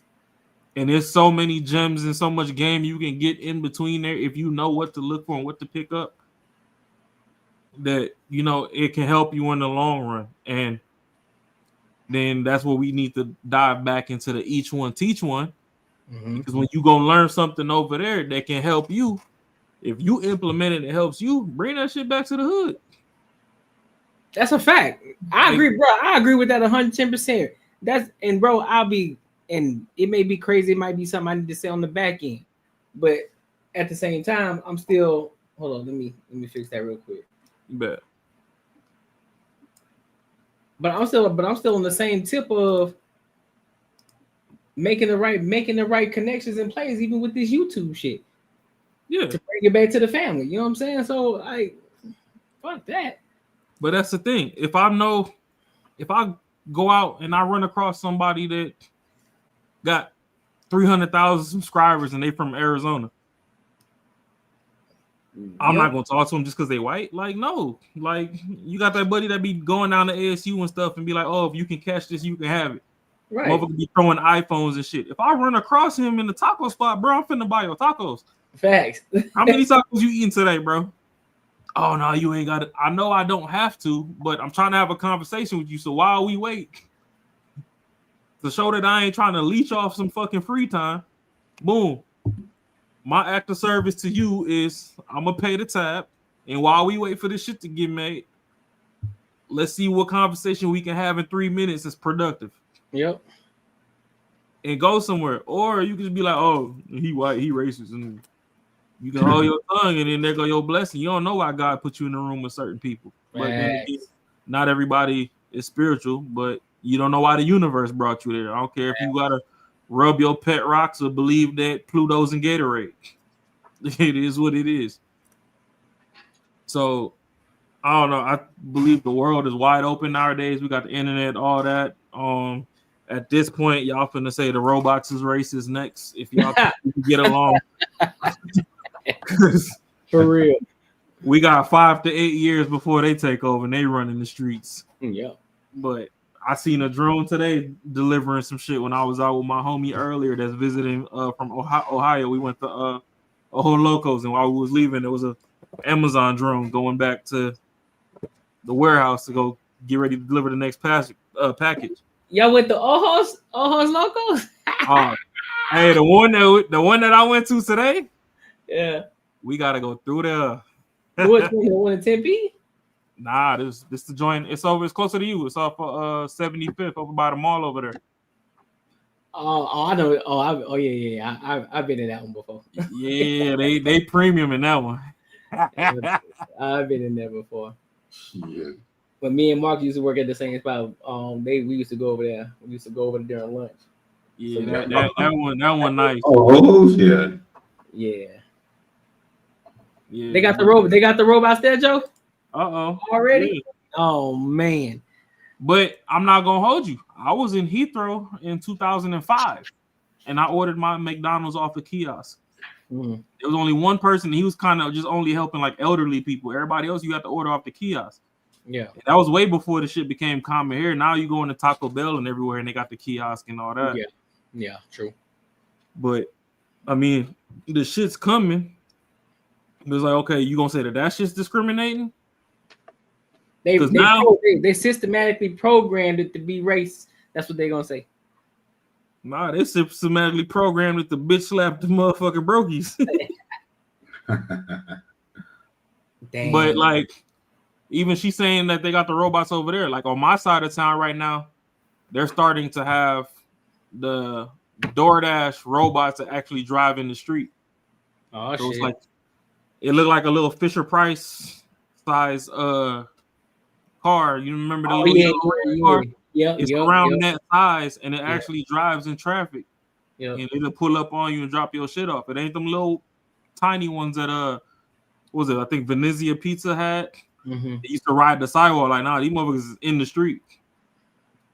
Real legit. But shit, we already got Waymo, so yeah, so that makes sense. Well, yeah, and you seen they just approved Waymo to drive on the freeway now. Yeah, so it's about to get crazy out here in these streets. What? That's wild. It's really finna be up.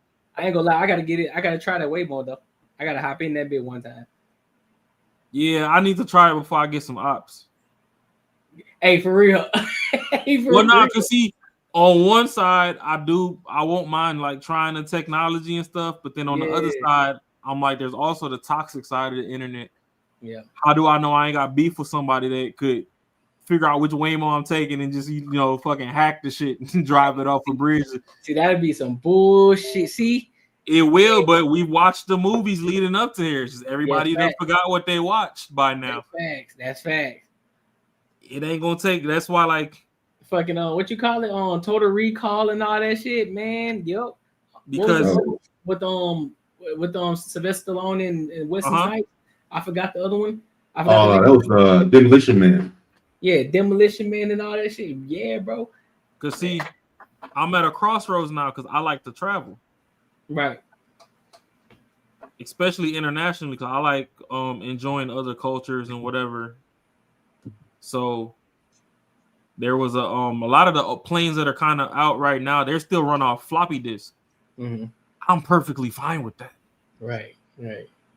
But in the aviation sector, they're trying to update and get with the times, and they thinking about, getting these bitches on Wi-Fi and all this extra shit. I'm like, no. You put this shit on the grid and the motherfucker don't like somebody on that flight log, it could be one person. That whole plane is in jeopardy. The whole plane going down, boy. Because if that motherfucker figure out how to hijack that plane in 4 to 5 hours, depending on the flight, everybody up out of there. I'll tell you one thing though, whoever gonna be cybersecurity for that, but they finna get broke off. That's why I gotta get it. That's why I got to finish that school and cybersecurity school and bro. Because shit, man, listen, that they gonna get broke off some bread for that shit. Because it's gonna be the more technology there is, the more cybersecurity jobs are gonna be. So that shit gonna be crazy. I just need to learn some anti-AI coding. Too easy. Well, I know AI works faster than humans, but like a lot of these people that's developing some AI stuff, that's why you could find videos of like certain people working for certain companies that's just starting to straight up quit and go off the grid and do all this extra stuff because they didn't ask like, oh, hey, if I had a prompt for you to like, let's just say basically kill yourself, would you do it? And they're like, yeah, I might get you up out of here before you could get me up out of here. And it's like, oh, okay. So that's where they, is driving towards them becoming like sentient beings and all that. But I ain't gonna open too many rabbit holes for folks. If you want to be a nerd, go be a nerd. I'm partially retired. I'm trying to get a mansion, so. Hey, I'm telling you, bro. But that's gonna be part of it. Us being a nerd is gonna have to help, but we also be putting in the work too. So. Yeah, but see, I'm at the point where I'm a frustrated nerd. Like that's fair. Motherfuckers used to fight me and tear up my comic books and blah blah blah, and now all of a sudden they Wakanda forever. Like, man, fuck y'all.